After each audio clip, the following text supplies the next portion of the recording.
Assalamu alaikum wa rahmatullah, everybody. Welcome to another of our sessions regarding how to raise the standards of thinking.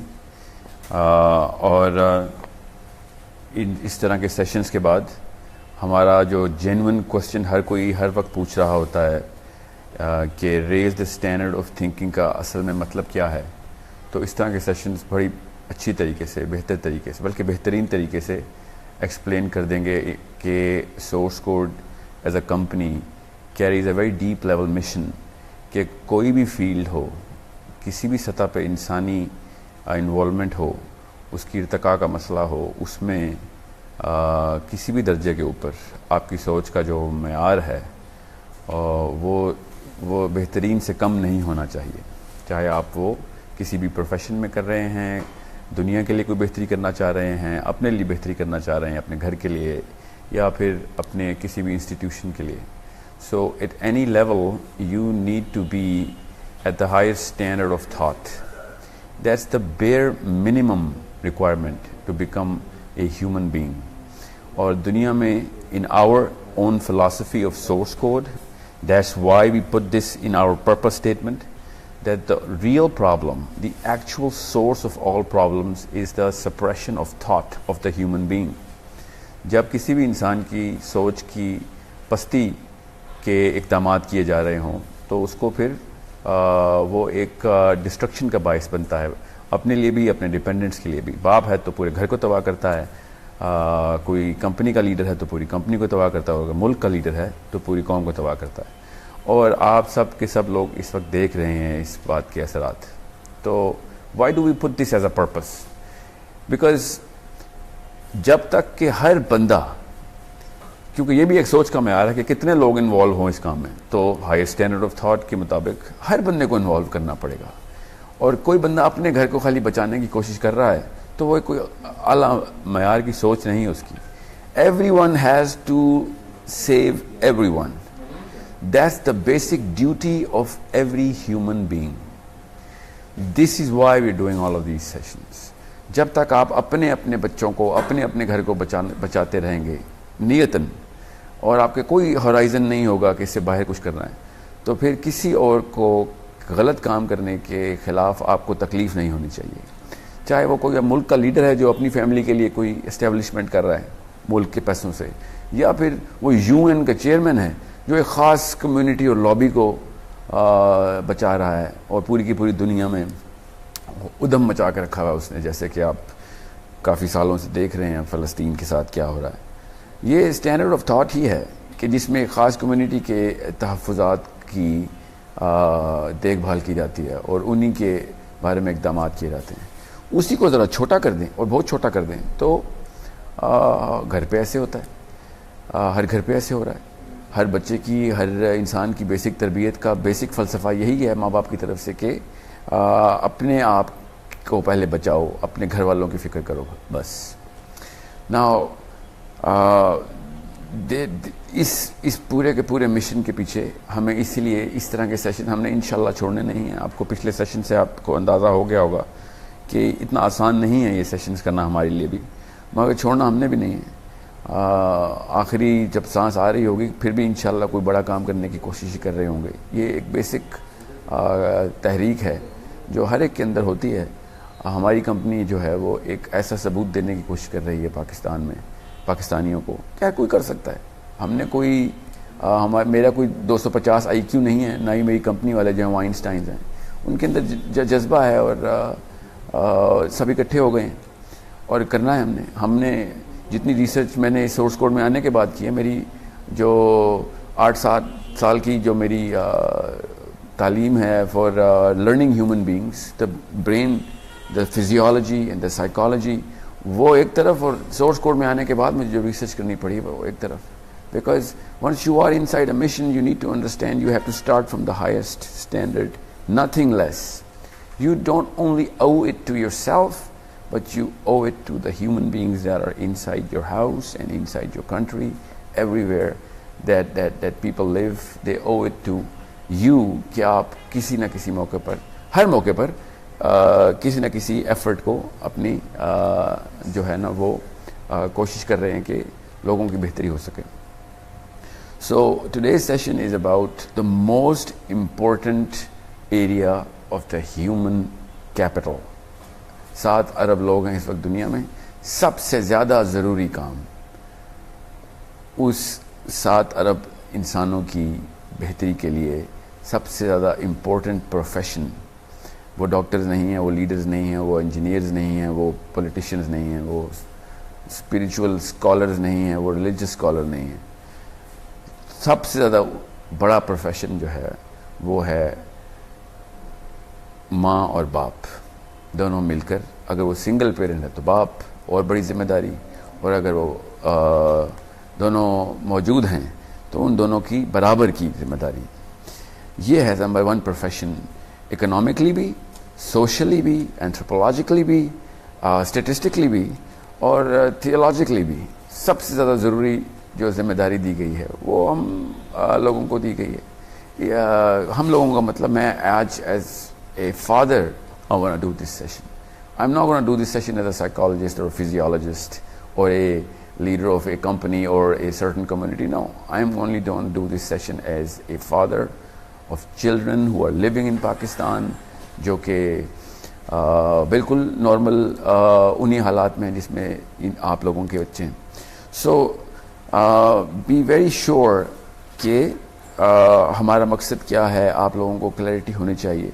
और हम कोई uncalculated या uneducated guesses पे believe नहीं करते, क्योंकि वो लोअर स्टैंडर्ड ऑफ थॉट है. सो इस प्रोग्राम के पीछे भी we had to go through, not only through our own books that we studied and gotten all the degrees for, but we had to do so many contemporary philosophical research, scientific research, कि किसी भी मौके पे कोई भी बात मैं आज करूँ आपसे, या हमारे सोर्स कोड की टीम कभी भी कोई कमेंट या क्वेश्चन का आंसर करे आपको, तो उसके पीछे कोई बहुत डीप सब्सटेंस हो और कोई किसी भी किस्म की अपनी कोई ओपिनियन ना हो, जिसे कोल्ड ओपिनियन कहते हैं. उसके पीछे कोई रिसर्च, वैलिडेशन, वेरिफिकेशन, रेफरेंस हो, ताकि हम किसी न किसी ऐसे नतीजे पे पहुँचें कि जिसको आगे लेके जाया जा सकता हो. क्योंकि हर एक की अपनी ओपिनियन तो होती है. दुनिया में कोई इंसान नहीं है जो किसी भी एक ख़ास उम्र तक पहुँच जाए उसकी ओपिनियन ना बने. तो ओपिनियन बेस्ड काम सबसे पहले वो ख़त्म करना है, तब कहीं जाके हम स्टैंडर्ड ऑफ थॉट को ऊपर लेके जाएंगे. So we gonna today have a session today which is very very the most important session is to look at how the most important professional in the world looks at life. Most important professional कौन है? वो है माँ और बाप. Leave no doubts in your minds that these are the most important 2 people in the planet.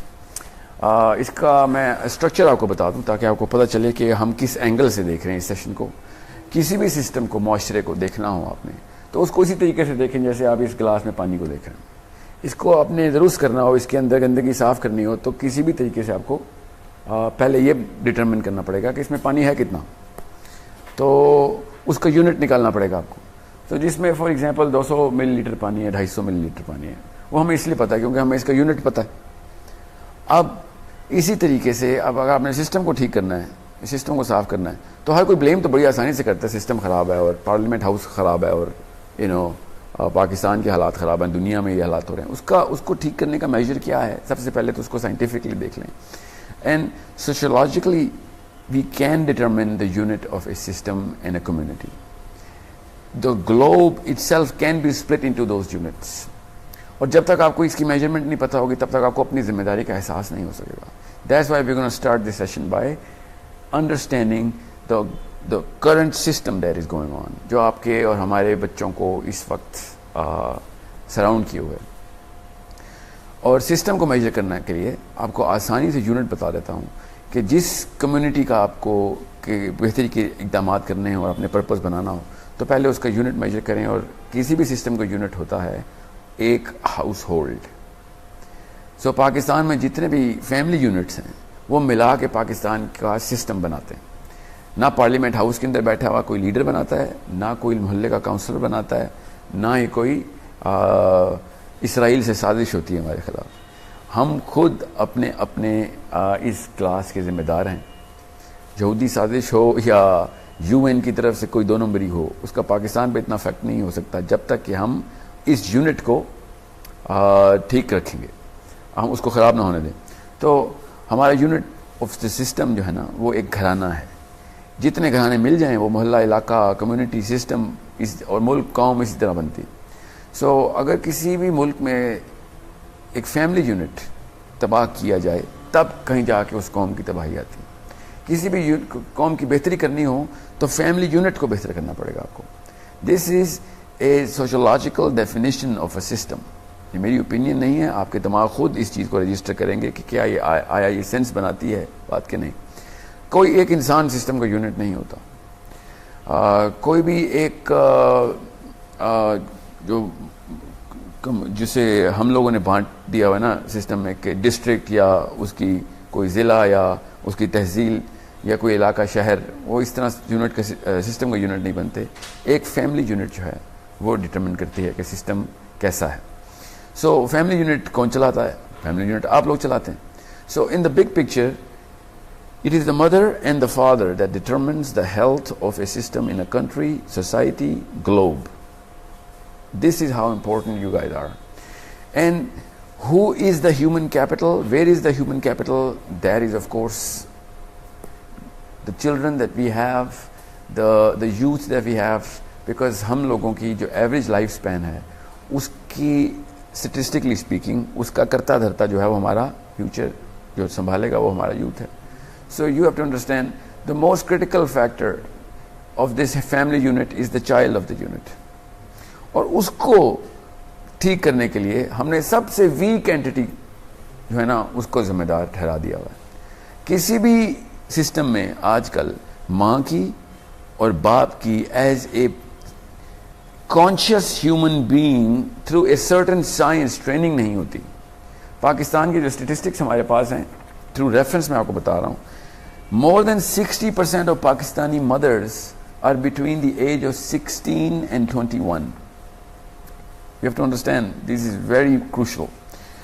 So आधे से ज़्यादा पाकिस्तान जो चला रहा है, जो सिस्टम ठीक करने की या ख़राब करने की जो काम हो रहे हैं, वो 16 साल से 21 साल की उम्र की वो लड़की है।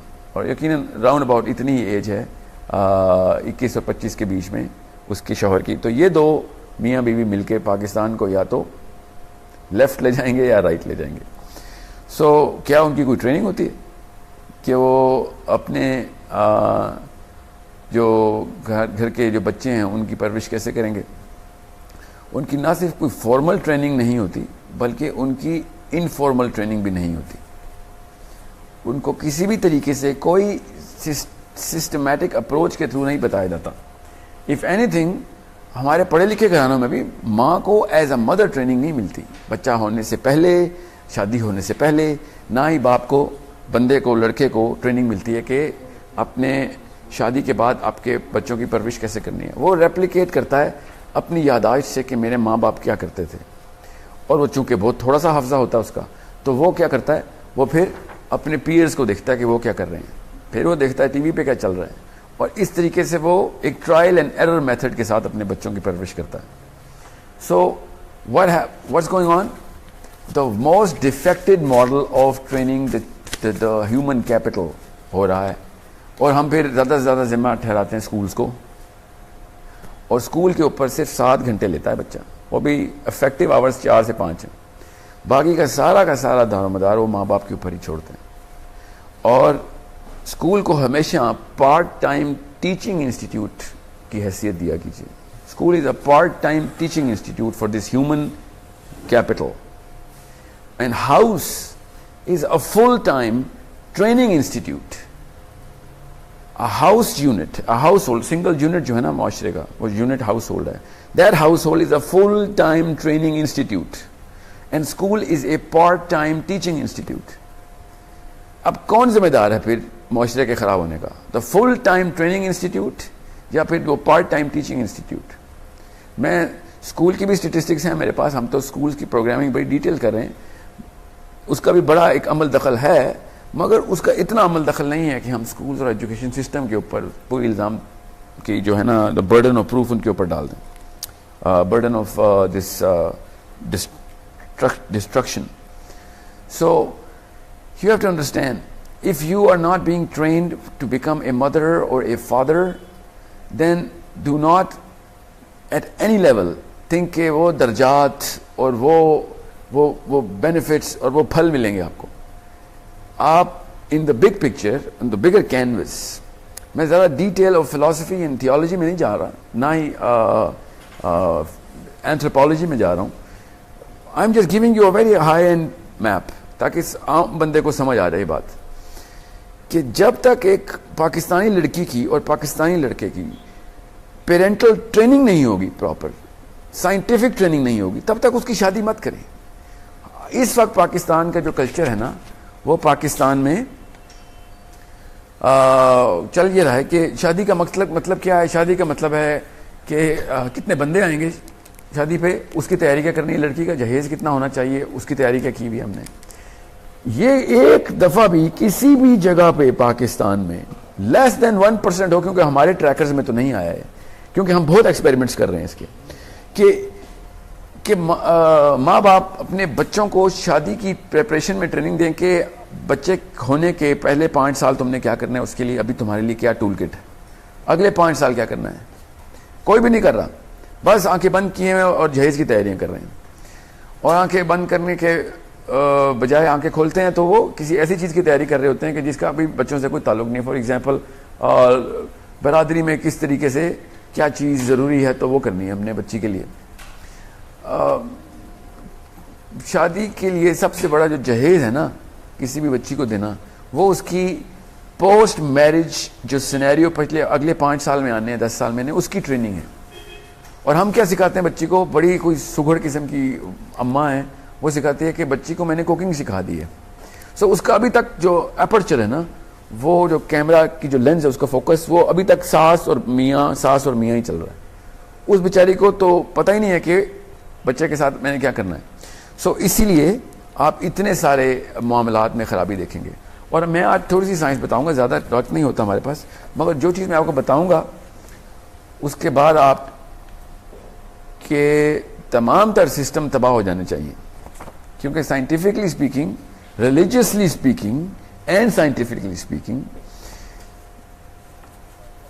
We are doing the exact opposite of what this human capital actually requires to set the system right. Okay? मैं सिर्फ 2 मिनट में कुछ सवाल हैं जो कि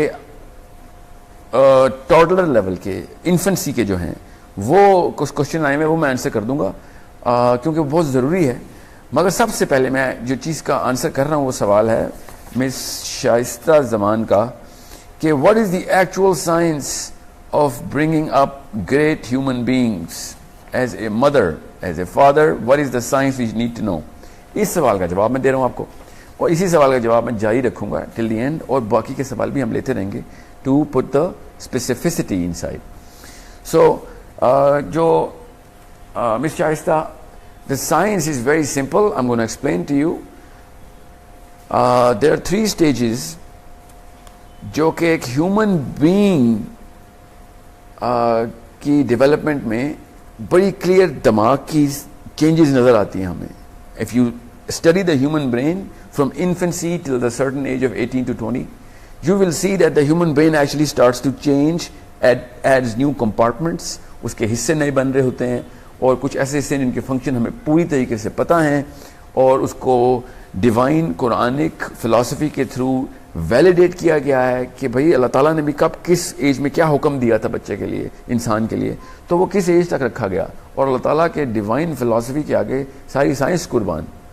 मगर चूंकि साइंस वैलिडेट करी है इसको, मैं इसलिए साइंस के थ्रू आपको एक्सप्लेन करके बताता हूँ।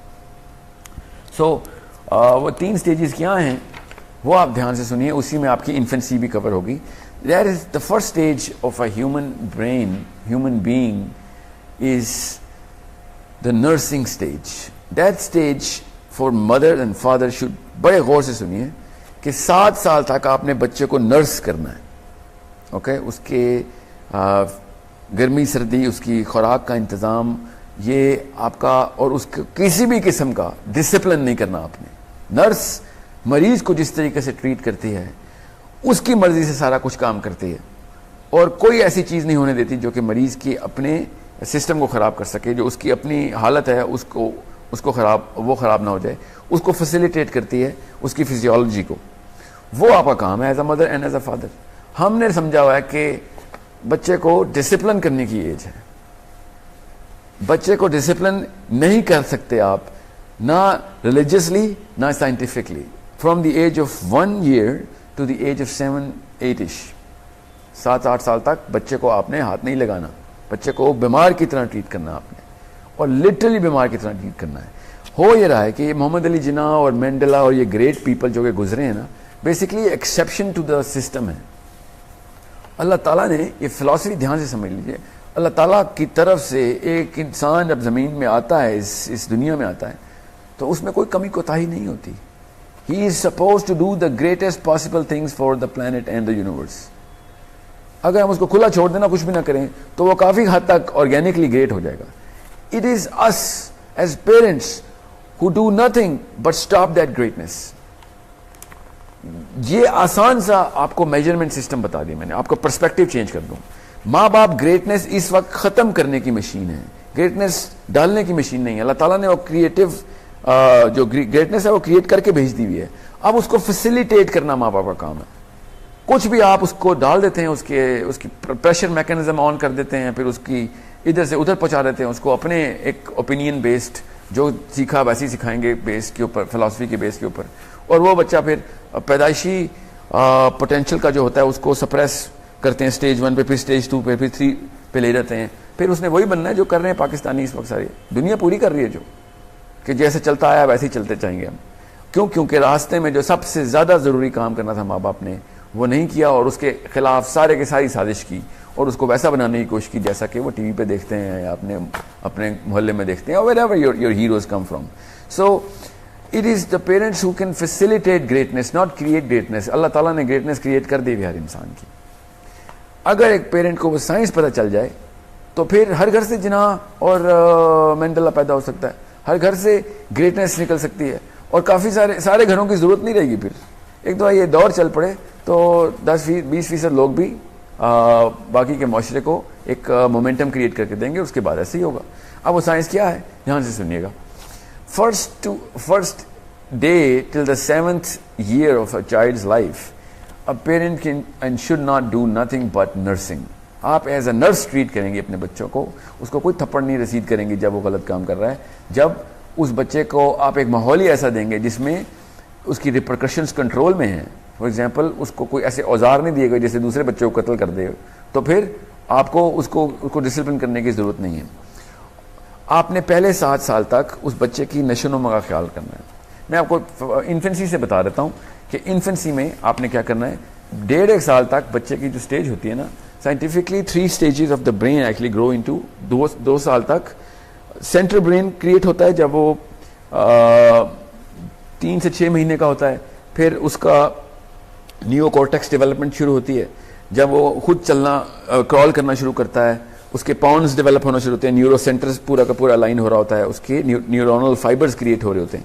सो आसान सी बात बताऊंगा आपको तोड़ के कि जितना बच्चा क्रॉल करेगा उतना उसका दिमाग डेवलप होगा। उसका एप्लीकेशन आपको बता दूं, बहुत बड़े बड़े सीईओ कॉन्फ्रेंस रूम में बैठे हुए डिसीजन नहीं ले सक रहे हैं बिकॉज बचपन में उनको सही क्रॉलिंग नहीं कराई गई हुई थी, कैपेसिटी नहीं होती। आसान सी मिसाल हम ऐसे देते हैं अपने स्टूडेंट्स को कि एक फ्रिज है, वो कितना ठंडा कर लेता है खाने को और कितनी जल्दी ठंडा कर लेता है, ये फ्रिज की एबिलिटी है, उसकी कैपेसिटी नहीं। और एक फ्रिज कितना बड़ा है और उसके अंदर कितना खाना स्टोर हो जाता है, वो उसकी कैपेसिटी है।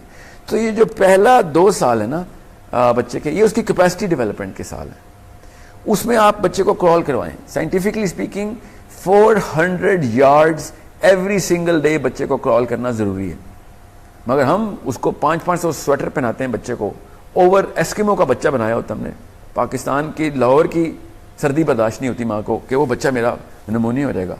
बच्चे को लाइट रखें और उसको 400 गज रोज क्रॉल करने दें। और सबसे ज्यादा जो हरकत हम करते हैं पाकिस्तान में क्या दुनिया में, बच्चे को चलना सिखा रहे होते हैं। बच्चे को चलना मत सिखाएं। जब बच्चा खुद खड़ा होना सीखता है, खुद अपने बल के ऊपर अपने किसी सोफे के सहारे से चलने की कोशिश करता है, तो उसके पाउंड्स क्रिएट हो रहे होते हैं। जब आप करेंगे ना उसको फैसिलिटेट, तो वो उसकी कैपेसिटी कम हो जाएगी, वो फ्रिज छोटा हो जाएगा फिर। ओके, ये प्रॉपर आइंस्टाइन के साथ आप ऐसा सलूक करते हैं कि जैसे वो मज़ारों में वो कप नहीं लगा रहे थे बच्चे को, छोटे से बच्चे को, उसका सर उतना सही रह जाता है, वही आप लोग कर रहे हैं कि बच्चे को खुद कुछ नहीं करने दे रहे, उसकी नेचुरल डेवलपमेंट रोक रहे हैं। ओवर ड्रेसिंग द चाइल्ड, क्यों ओवर ड्रेसिंग के खिलाफ हूँ? उससे बच्चा क्रॉल नहीं कर सकता, फिर उसकी डक्टाइल मूवमेंट जो है ना, हाथ पैर की घुटने की मूवमेंट से वो he should learn to crawl and then creep and then learn to stand up on his own. ये उसकी ब्रेन डेवलपमेंट है, उसकी कैपेसिटी बिल्डिंग है। उसको ज्यादा से ज्यादा मूवमेंट करने दें अपने बल पर, ठीक है। ये उसकी 1-1.5 साल की है। उसकी हर तरह की नशोनुमा का ख्याल करें। Scientifically speaking you should not put him on any sort of formula. ये वो चिकन फार्मिंग नहीं कर रहे आपके, उसको फुला देते हैं बच्चे को। Okay, let him grow. अगर वो थोड़ा सा वीक है, इट्स ओके। उसकी नेचुरल डिजाइन जो है ना, उसको मत इस तरह चेंज करें। Mothers should feed their children themselves. इतना फायदा उसको अगले 50 सालों में होना है ना, पहले 2 सालों का, और उतना ही नुकसान हम कर देते हैं अगले पूरे 50 साल में, क्योंकि पहले 2 साल में साइंटिफिकली नहीं अप्रोच कर देते हैं, ठीक है। So as soon as is 2.5, उसके अंदर अल्लाह ताला ने खास कैपेबिलिटी डाली हुई है। ऐसा फिनोमिना वो करके दिखाता है, ऐसा मोजज़ा वो करके दिखाता है जो कि साइंस अभी तक एक्सप्लेन नहीं कर सकी। और वो क्या है? वो ज़बान सीख लेता है। इतना कॉम्प्लेक्स एल्गोरिदम वो इतनी जल्दी, इतने छोटे से दिमाग के अंदर से वो एल्गोरिदम जो है ना, वो एक कॉम्प्लेक्स इक्वेशन सॉल्व करता है कि ये उर्दू की ग्रामर कैसी है, अंग्रेजी की ग्रामर कैसी है। और जिस घर में 2-3 ज़बानें बोली जा रही हो, वो बच्चा, छोटा सा बच्चा, वो तीनों ज़बानें फरवानी से बोलना शुरू करता है। Okay, I know from example, मेरे अपने एग्जाम्पल में ये हैं, मेरे अपने सैंपल में ये हैं। कंट्रोल ग्रुप हमारा काफ़ी बड़ा है, काफ़ी सारे बच्चों पे हमने एक्सपेरिमेंट्स किए हैं कि पहले 3 से 4 साल के अंदर उसको 3 से 4 ज़बानें आसानी से सिखाई जा सकती हैं। इतनी कैपेसिटी उसको अल्लाह ने दे के रखी हुई थी। अब आप दूसरी ज़बान सीख के दिखाएं मुझे, ठीक है। वो तो नहीं सीख सकते आप, ठीक है। वो छोटा सा दिमाग कैसे सीख रहा है वो?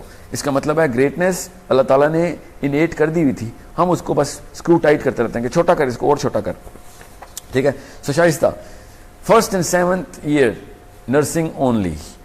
अब वो हो क्या रहा है? उसकी थिंकिंग कैपेसिटी डेवलप हो रही, okay. We call it the age of exploration. आपने नोट किया होगा, आइंस्टाइन से और न्यूटन से गहरे सवाल पूछता है 6 साल 5 साल का बच्चा। ऐसी ऐसी चीज़ें वो एक्सप्लोर करता है। आसमान को देखता है तो आसमान के बारे में सवाल करता है, दुनिया को देखता है, दुनिया के हर चीज़ को ना वो देख रहा होता है और वो एक्सप्लोर कर रहा होता है कि क्या क्या चीज़ें हैं इस वक्त, और वो डेटा एब्जॉर्ब कर रहा है इस वक्त। इस एज को जितने ज़्यादा सप्रेस करेंगे उतना कम उसकी क्यूरियोसिटी होगी। इसको एज ऑफ क्यूरियोसिटी भी कहते हैं। This is the age of exploration. जितना बच्चा क्यूरियस होगा उतना बड़ा साइंटिस्ट बनेगा बड़े होकर। हम लेकिन उसकी क्यूरियोसिटी को खत्म करने की सारी साजिशें पूरी करते हैं। और वो क्या करते हैं? कैसे? डिसिप्लिन करना बच्चे को, बस डिसिप्लिन करना है। और उसको फिर डर लगता है सवाल पूछने से। माँ बाप हर सवाल के पीछे 2 थप्पड़ उसको इनाम में देते हैं कि क्यों पूछ, क्योंकि माँ बाप को आता नहीं है उसका जवाब। हालांकि नर्स को कभी भी दवाई का नहीं पता होता कि दवाई का फार्मूला क्या है। वो दवाई को लाने वाली मशीन होती है, वो डॉक्टर नहीं है। आप लोग अपना ईगो लगा लेते हैं अपने बच्चे के सामने कि मुझे जवाब नहीं आता तो थप्पड़ लगा दूंगा, मुझसे ऐसा सवाल किया ही क्यों? Why are you putting me on the spot? Nurse never ever knows why this medicine is being given to the patient. The doctor knows that. ये नर्सिंग की एज है, ओके। और नर्स को ये पता होता है कि कब देनी है दवाई, कितनी देनी है दवाई, और इसको लेके जाना है व्हील चेयर पे। इसका मूड खराब है तो व्हील चेयर की स्पीड स्लो करूंगी मैं, इसको तकलीफ हो रही है तो व्हील चेयर स्लो चलेगी, जब इसको बिस्तर से उठना है तब मैं इसको बिस्तर से उठाऊंगी। This is your child, this is your patient. और क्या करें हम? 2.5 साल के बच्चे को डे केयर, 1.5 साल के बच्चे को डे केयर में, और 2.5 साल के बच्चे को प्री नर्सरी में डाल दिया हमने।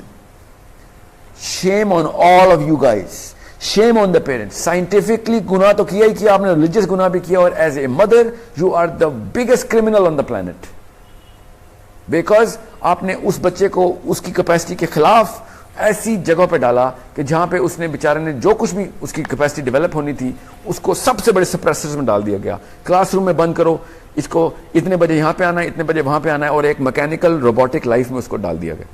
और क्या बहाना करते हैं स्कूल्स वाले सारे? हमने कलर्स और टॉयज रखे हुए अपने प्री नर्सरी में, हम कुछ सिखाते नहीं है। कैन यू इमेजिन कि कितनी बड़ी एक हिपोक्रेसी है कि आप जिस सिस्टम में उसको डाल रहे हैं वो सिस्टम असल में उस बच्चे की जो नेचुरल ऑर्गेनिक ग्रोथ है उसके सबसे बड़ा सप्रेसर है। This boy needs the chemical of oxytocin which is only present inside the parents and the house house hold, in the siblings, और कभी भी उसको ऑक्सीटोसिन टीचर से नहीं मिलना, बिकॉज टीचर का एक डिस्ट्रीब्यूटेड फोकस होता है, बच्चे को पर्सनल अटेंशन चाहिए होती है। टीचर बेचारी कैसे पर्सनल अटेंशन दे, एक बच्चा थोड़ी है क्लास में। सो उसकी जो ऑक्सीटोसिन सेंटर्स हैं, एक खास केमिकल है जो कि माँ को बाय बर्थ मिलता है। During the child birth the mother goes through the maximum of supply of oxytocin. एक खास केमिकल है जो अल्लाह ताला ने गिफ्ट में दिया हुआ है। वो केमिकल मोहब्बत, इसार, कुर्बानी का है। जब एक बच्चा पैदा हो रहा होता है, माँ को उस दौरान वो सप्लाई मिलती है कि जो कभी भी नहीं मिलती उसने, उससे पहले ना उसके बाद। और इसीलिए एक माँ को इंस्टेंटली मोहब्बत हो रहती है अपने बच्चे से। 1 मिनट पहले वो जानती भी नहीं थी बच्चे को, और 1 मिनट के बाद जान देने के लिए तैयार होती हो। वो ऑक्सीटोसिन फैक्ट्री जो है ना, वो छोड़ के आप उसको एक काम वाली के अंडर कर देते हैं। हर घर में हो रहा है ऐसे, स्कूल की टीचर के अंडर कर देते हैं। वो उस ऑक्सीटोसिन एक माँ ही अपने बच्चे को, बहन अपने भाई को, भाई अपने भाई को, बाप अपने बेटे को दे सकता है। Okay, so we can not possibly imagine great people coming to life when they have not enough oxytocin centers in their brain. Okay, वो कौन सा केमिकल है वो मैं आपको बताता हूँ। So दूसरी एज क्या है, 7th ईयर से लेके 12वें साल तक दिमाग एक खास कंपार्टमेंट और एक रिंग क्रिएट करता है अपने अंदर। इसको हम फैसिलिटेशन एज कहते हैं। फैसिलिटेशन और नर्सिंग में फर्क ये है कि नर्स जो चीज़ बच्चा मांग रहा है वो उसको प्रोवाइड की जा रही है। साइंटिफिकली उसको पता होना चाहिए क्या क्या चीज़ें बच्चे को रिक्वायर्ड है। Bye 7th year to 12th year बच्चे की डिमांड लिस्ट होती है खास। आपने वो डिमांड लिस्ट को फैसिलिटेट कर और रुख देना है उसको। उसके सामने वो वाली बुक्स, वो वाली चीज़ें तब लेके आनी है 7th ईयर के बाद, जो स्कूल इस वक्त प्री नर्सरी में कोशिशें करता फिर रहा है। ठीक है, अब पूरा के पूरे मैट्रिक, ओ लेवल, ए लेवल तक वो इतनी लिस्ट नहीं दे सकता जितना उस बच्चे की ब्रेन कैपेसिटी है। तो capacity of the human brain is suppressed by the number and the variety of the subjects a school has to offer. अगर 7th ईयर से लेके 12वें साल तक उसको 50 सब्जेक्ट्स भी आप एक्सपोज कर देंगे, वो 50 के 50 में अपनी कैपेसिटी इंड्यूस करवा, उसकी कैपेसिटी उतनी बढ़ जाएगी। मगर हम नहीं करते, हम बस मुताला पाकिस्तान, फिजिक्स, केमिस्ट्री, बायोलॉजी, और 7th to 12 में तो वो भी नहीं सिखाते। जनरल साइंस, जनरल मैथमेटिक्स, इतने बड़े मशीन आपको मिल गई और आप बस 2 या 3 बटन उसके इस्तेमाल करते हैं। और फिर होता क्या है, वो असल मशीन तो नहीं है ना, वो पूरी की पूरी कैपेसिटी उन बस 2 या 3 बटन की फंक्शन में आ जाती है। So at by the age of 7th to 12 you need to facilitate the capacity of the child. अभी तक उसकी एबिलिटी नहीं डॉक्यूमेंट हुई, अभी कहता कैपेसिटी बन रही है। और जितना एक्सपोजर दे देंगे बच्चे को, ठीक है, ऑर्गेनिक एक्सपोजर देना है, टीवी स्क्रीन नहीं देनी उसको। जितना एक्सपोजर देंगे इन टोटलिटी, वो उतनी ही कैपेसिटी उसकी अंदर आएगी। ठीक है, जिस तरीके से एक बच्चा ज़बान सीखता है ना, उसी तरीके से बाकी की तमाम चीज़ें भी एल्गोरिदमिकली सीख रहा होता है। और वो उसकी इसको कहते हैं द एज ऑफ एसोसिएशन। वो एसोसिएट करता है। 7th ईयर से लेकर 12वें साल तक आपने नोट किया होगा, बच्चा हर चीज़ को किसी न किसी चीज़ के साथ एसोसिएट कर रहा होता है कि अच्छा इसका रिलेटिवली ये मतलब बनता है, ये करूँगा तो वो हो जाएगा क्योंकि मैंने देखा ऐसे होते हुए। फिर डेफिनेशंस को ना वो किसी न किसी रिलेटिव एसोसिएटिव इंसिडेंट के साथ मेमोरी में स्टोर कर रहा होता है। सो इस एज में आपने उसको नर्सिंग रोल से हट के आपने एक as a facilitator of knowledge, facilitator of opportunity आपने उसको ट्रीट करना है। बाय द ईयर 12 एक बहुत बड़ा वाकया होता है एक इंसानी दिमाग के साथ। बच्चा जब 12वां और 13वें साल में होता है तो उसके दिमाग का जो फ्रंटल कंपार्टमेंट है ना, बहुत ही बड़ा हिस्सा एक नया क्रिएट होता है। इसको प्री फ्रंटल कोर्टेक्स कहते हैं। 12वें साल में उस दिमाग के उस हिस्से का फंक्शन इंसानियत, कॉन्शियसनेस, ज़मीर की आवाज़ को वैलिडेट और ट्रिगर करवाना, ये है उसकी कॉन्शियसनेस। ये पड़ता है प्री फ्रंटल कोर्टेक्स। जैसे कुरान पाक में अल्लाह ताला ने कहा ना, we will lock the front forehead on the day of judgment. यहां से सोच के तुमने फैसले किए थे ना, ठीक है। सो यहां पे वो तौक लगे होंगे हमें आखिरत में, क्योंकि ये है हमारा वो जायरोस्कोप, वो हमारा इंसाफ का तकाजा पूरा करने वाला मीटर यहां से चेक किया जाता है। और दिल की जो भी आवाज़ होती है ना, द मोरल वॉइस, जो कि पैदाइशी मिली हुई हर बच्चे को, उसको ये एनफोर्स करता है। और अगर गलत उसकी आवाज़ नहीं सुनी तो यहाँ से जस्टिफिकेशन पैदा करते हैं हम, गुनाह की जस्टिफिकेशन यहाँ से आती है। क्योंकि दिल गुनाह पे कभी भी आमादा नहीं होता, दिल गलत काम पे आमादा हो ही नहीं सकता, अल्लाह ताला ने बनाया ही नहीं। ठीक है, अल्लाह ना करे किसी का दिल बिल्कुल ही काला हो जाए, मगर दिल से नेचुरल जो आवाज़ है ना, मोरल कंपस अगर ठीक है किसी का, तो वो अंदर से सच्चाई की और सही चीज़ की आवाज़ आती है, वो ग्रेटनेस की आवाज़ है। ये उसको जस्टिफाई और उसको वो चैनल करता है, ये वाला हिस्सा। इसको कहते हैं प्री फ्रंटल कॉर्टेक्स। ये मैं आपको क्यों बता रहा हूँ, ताकि आपको पता चले साइंटिफिकली एक नया हिस्सा क्रिएट किया गया, एक नया इंजन लग गया आपके साथ। उससे पहले वो था ही नहीं। इतना प्रॉपर वेट इंक्रीज कर रहता है ब्रेन का, प्रॉपर एक कर्व इंट्रोड्यूस होती है। The brain actually goes through 10 folds of not only motion, but now he has the channel to use the ability, जो फ्रिज में ठंडा करने की ताकत है ना, उसको चैनल करेगा। इसको कहते हैं एज ऑफ डिलिबरेशन, और फिलॉसफी में कहते हैं इसको the age of reflection, exploration, association and then reflection. अब वो रिफ्लेक्ट करता है। अब हर बच्चा 12वें साल से लेके सारी उम्र तक रिफ्लेक्ट करना शुरू करेगा। जितनी आपने 12 साल से लेके 16, 18, 20 साल तक इसकी एज चलती है, उसमें जो भी आपने डायरेक्शन दे दी, जिस लेवल की भी उसकी एबिलिटी को चैनल कर दिया, वो वैसा ही रह जाता है। फिर वो भेड़ चाल है तो वो भेड़ चाल में चलेगा, डरेगा भेड़ चाल को तोड़ते वक्त। और अगर वो क्रिटिकल थिंकर है तो वो क्रिटिकल थिंकर रहेगा सारी उम्र। जैसे जिन्ना साहब थे, जैसे अभी बड़े बड़े फिलोसोफर हैं जो कि दुनिया के लिए बड़े काम करते हैं, उनको कहीं ना कहीं से ये एक एक्सेप्शनल कंडीशन मिल चुकी होती है। और वो क्या करते हैं, वो कहीं ना कहीं से स्कूल में कोई टीचर होता है जो ट्रिगर कर देता है, घर की माँ होती है ट्रिगर कर देती है, या माहौल होता है, कहीं ना कहीं से कोई दोस्त होता है।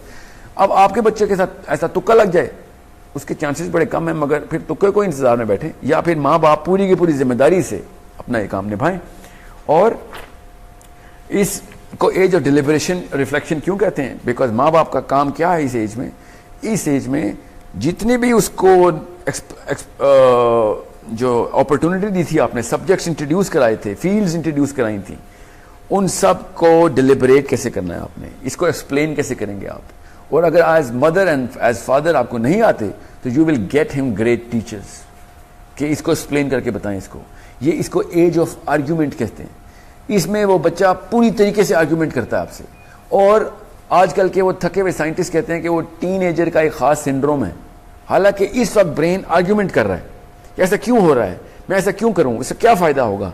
इस वक्त अगर एक खास उस्ताद माँ या बाप की शक्ल में मिल जाए तो वो फिर उन आर्ग्यूमेंट्स को चैनल करता है और कहां से कहां पहुंचाता है, एक आम बंदे को इकबाल या जिन्ना बनाता है।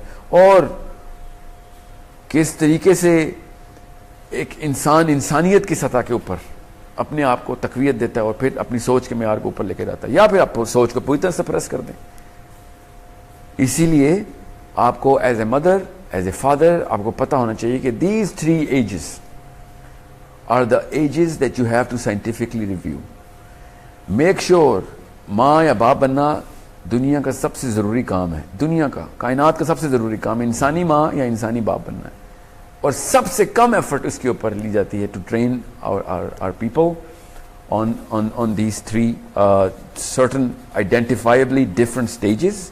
और फिर होता क्या है, बच्चे को बस अच्छे बुरे की तमीज़ सिखा देते हैं, उसको वैल्यू कहते हैं ज़्यादा से ज़्यादा।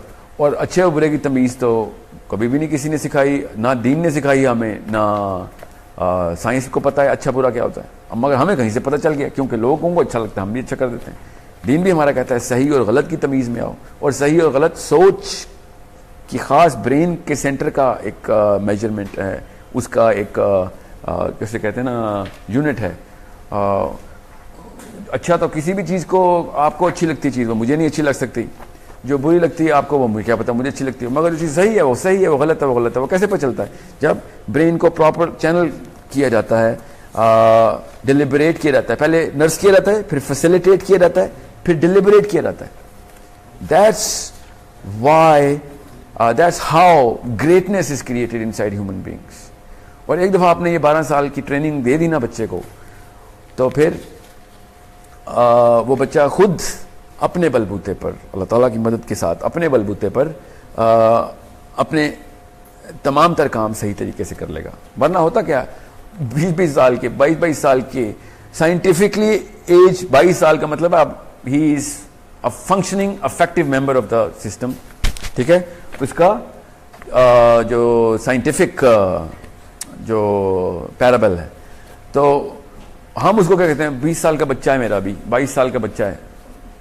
वो बच्चा नहीं है, वो एक फुली फंक्शनल अडल्ट होना चाहिए था। उसको वो वाले काम करने चाहिए थे जो कि 200 साल पहले 20 साल का बच्चा पूरे के पूरे शहर को चलाता था, पूरी पूरी कम्युनिटी को रन करता था। आजकल 20 साल का बच्चा अपने नाखून नहीं काट सकता, ठीक है। उसकी नर्सिंग एज तब स्टार्ट करते हैं हम जब वो 12 साल से 13 साल के ऊपर हो जाता है।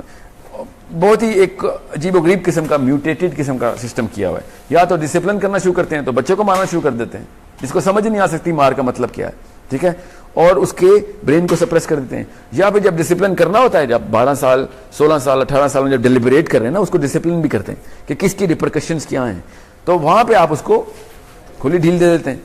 और वो फिर इसीलिए हो क्या रहा है, आपके बच्चे का जो मेंटोर है, जो साइकोलॉजिस्ट है, जो साइकाइट्रिस्ट जो आपके बच्चे का, वो आपका बच्चे का 12 साल का क्लास फेलो है, 8 साल का क्लास फेलो है जो स्कूल में है उसके। वो 3-4 दोस्त हैं, वो बता रहे हैं कायनात का असली मतलब क्या है, दुनिया में असल में रहना क्या होता है। और फिर वो लगी पैसों की दौड़, और फिर कहाँ से कहाँ पहुंच गया, उसको कहाँ से वो मिल रहा है, क्योंकि आपने डिसिप्लिन के डंडे ऑन किए हुए थे। दोस्त यार तो नहीं डंडे मारते ना, वो तो डिसिप्लिन नहीं करते, वो तो डिलिबरेट भी करते हैं, वो फैसिलिटेट भी करते हैं। पर सबसे बेहतरीन फैसिलिटेटर होता है आपका क्लास फेलो। वो ऐसी ऐसी चीजें एक्सपोज करके देता है आपको। आप सबके साथ हुआ, मेरे साथ भी हुआ है। हम वो चीजें फैसिलिटेट करके दे रहे थे बच्चे को, अपने दोस्तों को, जो कि मुझे नहीं पता अब क्या चल रहा है, जो कि इंसानियत से दूर लेके जा रही थी हमें।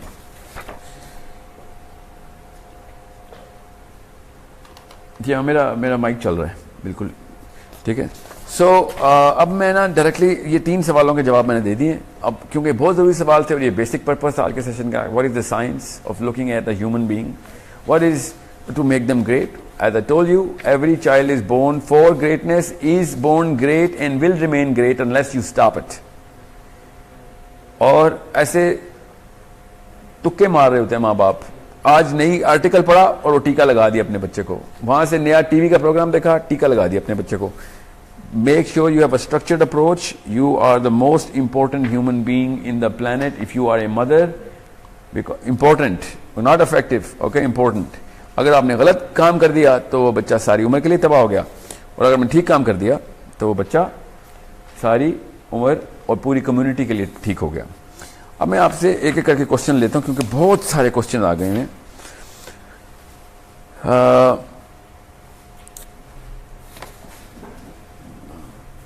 ये मुझे सीक्वेंस से दिए आपने questions. Okay, so I take it one by one. मेरी बेटी 6 साल की है, उसकी नज़र भी वीक है, मगर फ़ोन नहीं छोड़ती, हम क्या करें? सेल फोन नहीं छोड़ती। आई एम श्योर वो गेम्स खेल रही है और वो नहीं छोड़ती। मैं एक और क्वेश्चन साथ अटैच कर देता हूँ, दोनों क्वेश्चन का आंसर साइंटिफिकली एक ही है, इसलिए बता देता हूँ आपको, बड़े ध्यान में रखिएगा। अगर हवा में कैंसर का या एड्स का या हेपेटाइटिस का वायरस फैल जाए किसी इलाके में, तो क्या आप अपनी फैमिली को उधर लेके जाएंगे? पोलियो फैल गई थी पाकिस्तान में और हर पाकिस्तानी को एक सर्टिफिकेट लेना पड़ा था। मेरी तो फ्लाइट्स थी, मैं टोरंटो जाता था, पहले मुझे जिन्ना अस्पताल लाहौर जाना पड़ता था, या हॉली फैमिली इस्लामाबाद पिंडी या पिम्स जाना पड़ता था, फिर टोरंटो जाना पड़ता था, क्योंकि पाकिस्तान में पोलियो फैली थी और उनको पूरी दुनिया को डर लगा था पाकिस्तानियों को लैंड नहीं करना। क्यों बता रहा हूं आपको कि अगर किसी जगह पे कोई वायरस फैला हुआ हो ना, ताउन फैली हुई हो, तो आप अपनी फैमिली को नहीं लेके जाएंगे उधर, खुद तो जाएंगे ही नहीं, अपने बच्चों को नहीं लेके जाएंगे। मगर सबसे बड़ी बीमारी, साइंटिफिकली प्रूवन, रिलीजियसली प्रूवन, सबसे बड़ी बीमारी है जो कि ये आपकी स्क्रीन्स आपको दे रही हैं, मगर खुद वो वायरस और बीमारी ला के बच्चे को प्लेट में देते हैं। 1-1 साल की बच्चियों को मैंने और बच्चों को आईपैड्स के साथ देखा हुआ है, ठीक है। और क्या जस्टिफिकेशन दे रहे हैं कि वो बच्चे जो है ना वो सीख रहे हैं, बच्चे वो कलर सेंस, नंबर सेंस सीख रहे हैं। They are not learning anything. Human brain, मैंने आपसे कहा ना, जब बच्चा खुद खड़ा होना या क्रॉल करना सीखता है तो ब्रेन कैपेसिटी बढ़ रही होती है। बिल्कुल इस तरीके से जब वो किताबें पढ़ता है, खुद जाता है फुटबॉल खेलने बच्चों के साथ, अपने माँ बाप के साथ ट्रैवल करता है, या जब कुछ करके दिखाता है, तब कहीं उसका ब्रेन कैपेसिटी बढ़ रही होती है। As soon as the screen comes in, his motion stops, brain capacity is shrinking. He is only going to learn through a visual system. इसको मोडालिटी कहते हैं। 11-12 तरीके से ब्रेन कैपेसिटी अपनी बढ़ाता है, उनमें से सिर्फ एक तरीका है विजुअल का, और सबसे वीक तरीका है विजुअल का, और आपने उसको घर पे ला के रख दिया। अब उसका ब्रेन का साइज श्रिंक होना शुरू हो गया। उसके और क्या नुकसान आते हैं वो मैं आपको बताता हूँ। नजर तो उसकी कमजोर होनी ही है, क्योंकि because of the rays that are coming from the screen is creating a certain, इसकी मैं आप उर्दू है ही नहीं क्योंकि उर्दू दानों ने ऐसी कोई साइंस कभी एक्सप्लोर नहीं की, इसलिए मैं वो अंग्रेजी में ही बताता हूँ। देयर 2-3 सर्टन केमिकल्स जो कि हार्मोन्स जो कि दिमाग के पिट्यूटरी ग्लैंड से रिलीज होते हैं और वो बताते हैं कि इंसान की बेसिक बिहेवियर कैसा होगा बड़े होके।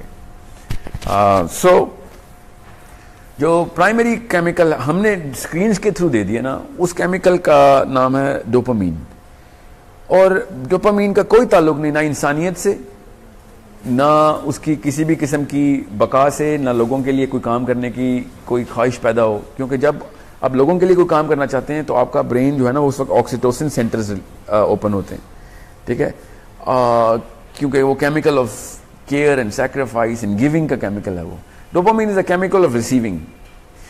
जब डोपामीन सेंटर स्क्रीन्स के थ्रू ओपन हो, ये माइक्रोवेव के थ्रू खाने पकते हों और कन्वीनियंस की एज में वो बस काउच पे बैठा हुआ हो और कोई काम ना करें, जो कि आपके बच्चे हैं इस वक्त, हम सब के बच्चे के आराम तलब हो गए हैं, बच्चे लेजी हो गए हैं। वो इसलिए क्योंकि स्क्रीन्स के थ्रू दिस सडन फुलफिलमेंट के बटन दबाया 3G में तो डेटा ऑन हो गया उसका, हम उस बच्चे को कोई काम नहीं करने दे रहे, ना 3G 4G उसको कोई काम करने दे रहा है, ना उसको कोई घर वाले काम करने दे रहे हैं कि तुम बैठो, हर चीज फिल उसी वक्त फिल फॉरवर्ड पहुंच जाया करेगी आप तक, ठीक है। जैसे क्लिक किया तो प्रोग्राम ऑन हो गया, ये चीज चाहिए तो वो डाउनलोड कर ली उसने। और स्क्रीन में और क्या होता है, गेम डाउनलोड हो गई, गेम खेलना शुरू हो गया, और गेम की जो स्टेजेस पार करने की जो सेंस होती है वो भी डोपामीन क्रिएट करती है। गेम इसलिए तो हमें पसंद है क्योंकि डोपामीन की खास एडिक्शन होती है। डोपामीन बाय द वे हर नशा आवर जो दवाई है ना उसमें वो खुमर में डोपामीन होती है, अल्कोहल से लेके चर्स से लेके हीरोइन कोकीन, वो डोपामीन के गोलियां होती हैं। आप अपने बच्चों को डोपामीन डायरेक्ट हाथ में ला के दे रहे हैं, इससे तो बहुत बेहतर था कि कोकीन ला देते, एटलीस्ट बच्चे को पता तो होता कि गलत किस्म के माँ बाप है। सो होता क्या है, वो डोपामीन एडिक्शन हो रही है उसकी, क्योंकि dopamine is an addictive chemical, और फिर वो सारी उम्र एडिक्टेड रहता है। फिर इसलिए सेलफोन नहीं छोड़ी वो, क्योंकि डोपामीन सेंटर्स जो है ना वो प्राइमरी फंक्शन कर रहे हैं उसका। ब्रेन को बस ये समझ लें एक फ्लूइड मैकेनिज्म है, और जब कोई चीज की आदत होती है ना, उनके पॉन्स जो डोपामीन सेंटर्स हैं वो सामने खुलेंगे, तो फिर वो उसको हर वक्त डोपामीन की तलब रहेगी। इसलिए आपके बच्चे फेसबुक के ऊपर लाइक्स की तलाश में जिंदगी गुजार रहे हैं, आप भी, हम भी। और कोई चीज उनको डिप्रेशन में जाते हैं जब उनकी कोई पिक्चर सेल्फी लेते हैं तो हर वक्त अपलोड करके लाइक्स चेक कर रहे होते हैं। आपको आसान सी से बता दूं, एक हीरोइन के एडिक्ट जब हीरोइन का टीका लगाता है, उसको जो पहली शॉट में डोपामीन मिलती है ना दिमाग में, जितनी डोपामीन मिलती है वो एग्जैक्ट अमाउंट डोपामीन की उतनी है जितनी एक 16 साल के लड़के लड़की को इस वक्त बीकन हाउस के क्लासरूम में बैठ के सेल्फी ली है उसने, और उसको जो पहली लाइक मिलने पे डोपामीन मिलती है ना, वो उतनी है जितनी कि उसको वो चर्च के सिगरेट में एक कच लिया, हीरोइन का पहला टीके का शॉट लगा और सेल्फी के ऊपर लाइक आ गई। Exact amount of dopamine. इस लेवल पे हम अपने बच्चों को डोपामीन दे रहे हैं, और dopamine is a selfish chemical, वो सिर्फ अपने लिए मिलता है। जब तक आपको डोपामीन चाहिए, आपको आपके भाई को फर्स्ट आने के ऊपर जो अवार्ड मिलता है ना, वो आपको डोपामीन नहीं देता, वो एक और केमिकल, उसको सेरोटोनिन कहते हैं, ठीक है। सो आपको जब तक खुद को चीज मिल रही है तब तक आप डोपामीन मिल रहे हैं, और डोपामीन का एडिक्ट इतना सेल्फिश हो जाता है। और आपके बच्चे, हम सब के बच्चे देखें, हर चीज अपने प्लेजर के लिए कर रहे हैं, क्योंकि दैट्स द डोपामीन। उसकी फर्स्ट टेंडेंसी हो गई डोपामीन सेंटर खोलना। अब उसको प्रॉपर थेरेपी की जरूरत है, तब कहीं जाके उसके ऑक्सीटोसिन सेंटर खुलेंगे, जब लोगों को देना शुरू करेगा। जब अब्दुल सत्तार ईदी की माँ कहती है ना बचपन में कि बेटा ये 2 आने, एक तेरे लिए और एक लोगों को देने के लिए तुझे दे रही हूं, तो वो उसको पहले से ही उसने ऑक्सीटोसिन सेंटर ऑन कर दिए थे उसकी माँ ने। उसकी फर्स्ट प्रायोरिटीज थी कि मैंने भी पैसे किसी को देने हैं। Brain was already centre for oxytocin centre, OXTR कहते हैं इसके, ऑक्सीटोसिन का एक ही सेंटर है, OXTR नाम है उसका। ऑक्सीटोसिन सेंटर जब खुला रहेगा तो फिर उसको ऑक्सीटोसिन की तलब होगी, और वो कब मिलती है, जब वो लोगों को कुछ देता है, या कुर्बानी करता है, या प्यार करता है, शफकत से पेश आता है, ठीक है। जब डोपामीन के सेंटर खुले होंगे तो उसको सिर्फ लेने की तलब होगी। ये डोपामीन एडिक्शन है आपके बच्चों को, जो कि उनको सेल फोन्स और और डाउनलोडिंग और 3G 4G के ऊपर आमादा करके बैठी हुई है, हिलते नहीं अपनी कुर्सियों से। और स्कूल, हर स्कूल ने बड़ी बड़ी स्क्रीन लगा के दी हुई हैं, आईपैड्स दिए हुए हैं, और समझ रहे हैं कि वो बड़े बड़े काम कर रहे हैं इंसानियत के लिए। They are making coke addicts, heroin addicts, because that's the same chemical. Shamir, is it really an addiction as it has similar symptoms when a child gets using mobiles, Facebook, WhatsApp? Yes, it is. It's literally an addiction. आप 2 दिन cell phone बंद करके कहीं drawer में डाल दें, आपको पता चल जाएगा कि आप सेल फोन से एडिक्टेड हैं कि नहीं। ठीक है, एक मीटिंग नहीं पूरी अटेंड कर सकता कोई आजकल का प्रोफेशनल जब तक उसको सेल फोन नजर ना आ रहा हो। हर वक्त अपडेट चाहिए। वो डोपामिन की एडिक्शन है, सेंटर खुला हुआ है। डोपामिन के 5 सेंटर्स हैं, ठीक है, 5 सेंटर, और ऑक्सीटोसिन का 1 सेंटर है, ध्यान में रखिएगा। खुद सोच लें फिर डोपामिन की एडिक्शन कितनी लीथल है। ऑक्सीटोसिन के लिए मेहनत करनी पड़ती है उस सेंटर को ओपन करने के लिए। डोपामिन के 5 में से कोई ना कोई खुला ही रहता है। ठीक है, dopamine is not a bad chemical अगर बैलेंस डोज मिल रही है उसकी। ठीक है, सेंस ऑफ अचीवमेंट चाहिए हमें, मगर सेंस ऑफ फुलफिलमेंट है ना। मैं आपको आसान उर्दू में बता देता हूं। मजा और सुकून 2 अलग अलग दुनियाएं हैं। दुनिया में हर इंसान सुकून चाहता है। मजे की एक खास हाफ लाइफ होती है, खत्म हो जाता है। जितनी मर्जी बड़ी ट्रॉफी लें, 10 मिनट बाद नहीं मजा आता उसका। ठीक है, जब चीज वो मिल रही होती है तब मजा आता है। दुनिया में हर माँ इस वक्त अपने मजे पूरी कर रही है कि मैं फिल्म में लेके जाऊं, मैंने फिल्म देखनी है, मुझे अपना टाइम चाहिए, अपने मजे। मजा इज डोपामीन, ध्यान में रखिएगा। और फुलफिलमेंट, सुकून, ऑक्सीटोसिन, ये सिंपल केमिकल्स हैं। ठीक है, 2 केमिकल्स हैं, वेसोप्रेसिन एंड ऑक्सीटोसिन। मैं इस वक्त एक सिंपल करके बता रहा हूं। देने में जो देखें आसान सी बात है, फलसफा बता देता हूं रिलीजियसली भी। हक, मेरी जो राइट्स है ना वो मुझे मिल जाए ना, जो आजकल दौड़ है, हर बंदे को अपनी राइट्स चाहिए। जब आपका हक पूरा होता है आपको डोपामिन मिलती है, और जब आप फर्ज पूरा करते हैं तो आपको ऑक्सीटोसिन मिलती है। तो फराइज पूरा करके सुकून मिलता है, हक मिलने से सुकून नहीं मिलता। हक मिलने से मजा आता है बस, फिर अगले हक की लिस्ट आ रहती है, आपकी राइट्स की लिस्ट खत्म थोड़ी होती है। फिर जब आप फराइज पूरे करते हैं ना तब आपको ऑक्सीटोसिन मिलती है। इस चीज की ट्रेनिंग देनी है आपने अपने आप को, अपने as a mother, as a father, तब कहीं जाके बच्चे ग्रेटनेस की तरफ आएंगे। ऐसे थोड़ी हो जाएगा काम। ठीक है, तो ये साइंस आपको सीखनी पड़ेगी। फिजियोलॉजी लेवल 1 का ही कोर्स करवाना पड़ेगा, और ये करना पड़ेगा हर एक को। हम कर रहे हैं, हमारे सोर्स कोड का एक मिशन में पेरेंट जो है ना हमारा 30% पिलर है, मगर you need to be serious to attend those kind of sessions. Okay, Sadia, she's asking me itne questions. I'm not going to take all of them. We'll do another episode because it was such a serious topic. I cannot just summary deke just skim through it. हालांकि मैंने अभी I haven't even touched the actual science and the deep the intensity of the problem and the criticality. Sadia, she says how to nurse a child without spoiling him. First year से लेके 1 दिन का बच्चे से लेके 7th year तक बच्चा spoil technically. देखें, जब भी एक बच्चे को किसी भी किस्म की कोई नीड होती है ना, वो जनरेट, अगर उसकी फिजिकल नीड है तो वो स्पॉइल तो नहीं है ना। उसको भूख लगी है, उसको बहुत भूख लगती है, आप उसको स्पॉइल तो नहीं कहते ना। आप स्पॉइल पता किसे कहते हैं? It's a very good question Sadia. Let me answer this in entirety, ताकि लोगों को पता चल जाए। क्योंकि ये बड़े लोगों ने मुझसे पूछा कि सर आप कहते हैं डिसिप्लिन की नहीं है तो बच्चा तो खराब रहेगा। बच्चा खराब करने के लिए ना, उसको खराब होने की अपॉर्चुनिटी जब तक नजर नहीं आएगी ना, क्योंकि वो इस वक्त एज ऑफ एक्सप्लोरेशन में है। जब उसको वो अपॉर्चुनिटी नहीं, अब जब उसको छुरी नजर ही नहीं आएगी तो वो छुरी नहीं मांगेगा। इस वक्त तो वो अपनी डिक्शनरी बना रहा है। अगर उसके सामने कोई फिल्म है जो कि माँ बाप देख रहे हैं, उस फिल्म में कोई ऐसा वाकया देखता है, तब उसको प्रूफ ऑफ कॉन्सेप्ट मिलता है, फिर वो भी स्टोरी उसको चाहिए। अगर एक नर्स एक पेशेंट को 7 वाले वार्ड के बारे में कोई कहानी नहीं सुनाती, तो पेशेंट कभी भी नहीं कहता कि मुझे भी वही वाली चीजें और ट्रीटमेंट दो कि वो 7 वाले वार्ड में जो चल रहा है। आप एज ए नर्स उसको ट्रीटमेंट दे रही है, मगर आप उसको अपने तमाम तर जो ग्लोबल माहौल है ना, जो कि उसका ब्रेन तैयार नहीं है, उसकी अपॉर्चुनिटी, उसकी विंडोज मत ओपन करके दें उसको। अब इसका क्या मतलब है? मैं आपको आसान सी बात बताता हूँ।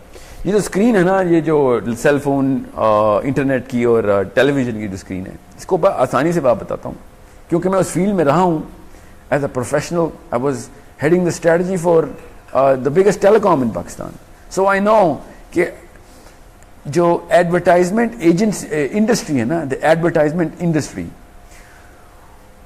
वो सबसे ज्यादा अफेक्ट कर रही है आपके बच्चे को, आपको भी।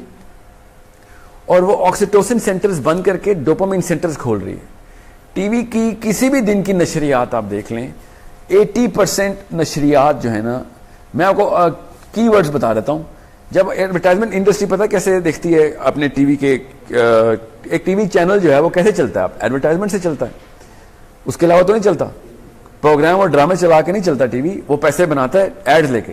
एडवर्टाइजमेंट इंडस्ट्री जो है ना, ये बड़ी एक सोची समझी साइंस के थ्रू चलती है।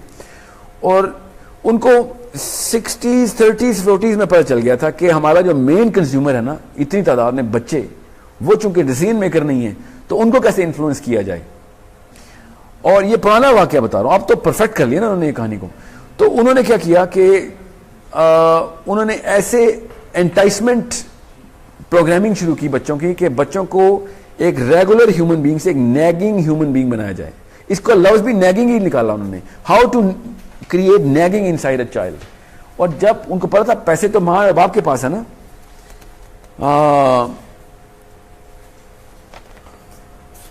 तो उस मां से पैसे निकलवाने के लिए इतनी बड़ी कंज्यूमर बेस को उन्होंने नैगिंग सिखाई फिर। और आप देखें टीवी के बच्चे, टीवी के ऊपर इश्तहार किस तरीके से चलाए जाते हैं। फिर मैं आपको बिहाइंड द कैमरा बता रहा हूं, ये प्रॉपर हम इश्तहार बनाते हैं बच्चे को इंटाइस करने के लिए। एफएमसीजी इंडस्ट्री में दूध का पैकेट बेचने के लिए, या किसी भी बच्चों की कोई भी प्रोडक्ट हो, उसको बेचने के लिए एक खास टॉय डाल दिया जाता है, ताकि बच्चा वो टॉय के लिए नैग करे। और दूध, क्योंकि पैसे तो नहीं दे सकता बच्चा, तो हमेशा ये देखते हैं कि मिल्क पैक का या कोई भी दूध हो, मैं किसी एक प्रोडक्ट का नाम नहीं लेता, कि उसको ना हम पहले आइडेंटिफाई करते हैं एज मार्केटिंग एजेंट्स कि बाजी कंज्यूमर है या बच्चा कंज्यूमर है। तो हमें पता होता है कंज्यूमर बच्चा है मगर डिसीजन मेकर बाजी है। तो इंटाइस हम बाजी को करते हैं फॉर इकोनॉमिकल रीजंस और बच्चे को करते हैं फॉर नैगिंग रीजंस। और किस तरीके से मुझे पता है, कंटेंट और फिलर, दो टर्मिनोलॉजीज हैं एडवर्टाइजमेंट इंडस्ट्री की, कंटेंट और फिलर। टीवी पे कंटेंट कितना होगा और फिलर कितना होगा। कैन यू बिलीव कि कंटेंट किसको कहते हैं? वो कंटेंट वो इश्तहारात को कहते हैं, और फिलर कहते हैं वो ड्रामा और फिल्म जो उन्होंने चलानी है। कि रियल कंटेंट जो है ना टीवी चैनल का, वो इश्तहारात हैं। और इस वजह से आपका बच्चा जो है ना, वो एक खास नैगिंग सिंड्रोम में चला जाता है, क्योंकि उसको आपने एक्सपोजर दिया हुआ है, सारे दरवाजे खोल दिए, हर बीमारी आ जाए। ठीक है, सो जिस चीज को आप कह रहे हैं स्पॉइल बच्चा कि वो मनमानियां कर रहा है कि मुझे वो चाहिए, वो एज अ रिएक्शन एक रिस्पॉन्स दे रहा है। वो उसकी जो नैगिंग और उसकी जो मनमानियां और उसकी जो स्पॉइल बिहेवियर है, वो इंडिकेटर है कि आपने उसको किस तरह की अपॉर्चुनिटी, किस तरह की अवेलेबिलिटी दे दी है किस काम करने की। एज अ नर्स आपने ऐसी खिड़की खोल दिया कि इसमें और चीजें दिखा रहा है, वो देख रहा है वो पेशेंट, आपको वो भी चाहिए।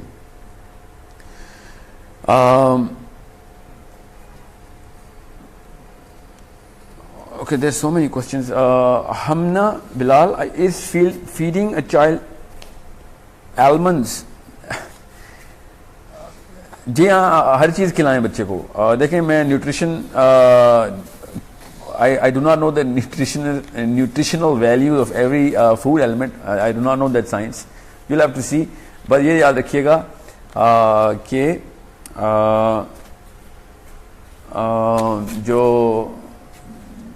पूरी की पूरी बैलेंस डाइट बच्चे को जानी चाहिए। I am not talking about infancy, of course 8-9 साल 10 साल में उसको हर चीज़ खिलाएं। ये जो नया दौर चला ना कि फैट हटा दें और प्रोटीन्स लेके आए, brain requires more fat in the diet than your proteins. Okay, बच्चे को इस तरह के ये पेरिस हिल्टन डाइट के ऊपर अपने बच्चों को मत डालें। Okay, do not go into that sort of disease. Your child needs proteins, carbohydrates, fats, all sorts of food elements जो कि उस वक्त आपको इस वक्त खिला सकते हैं, उसको खिलाएं। मुझे इस सवाल का जवाब नहीं आता कि बादाम खाने से क्या उसकी बादाम में क्या न्यूट्रिशनल वैल्यू है। Okay, please have more details on professional sessions on interested parents, or you need more details for interested parents. We can have customized sessions. We are having sessions with parents. They're not just counseling sessions, they're training sessions. We have a very big branch of source code जो कि सिर्फ parental training sessions करती है और वो इसी science के ऊपर करती है. Rabia, can dopamine be the source of oxytocin? No, Rabia, dopamine can never ever be.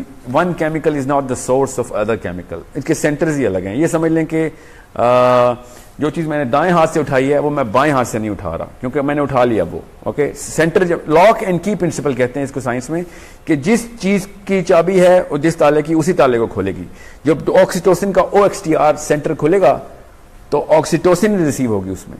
Dopamine के D1, D2, D3, D4, D5 और इसमें D1 में D1A, D1B सेंटर्स हैं. ठीक है, टोटल 7 बनते हैं मगर 5 मेन सेंटर्स हैं. वो ऑक्सीटोसिन रिसीव नहीं कर सकते. Oxytocin centres only receive oxytocin and dopamine centres only receive dopamine.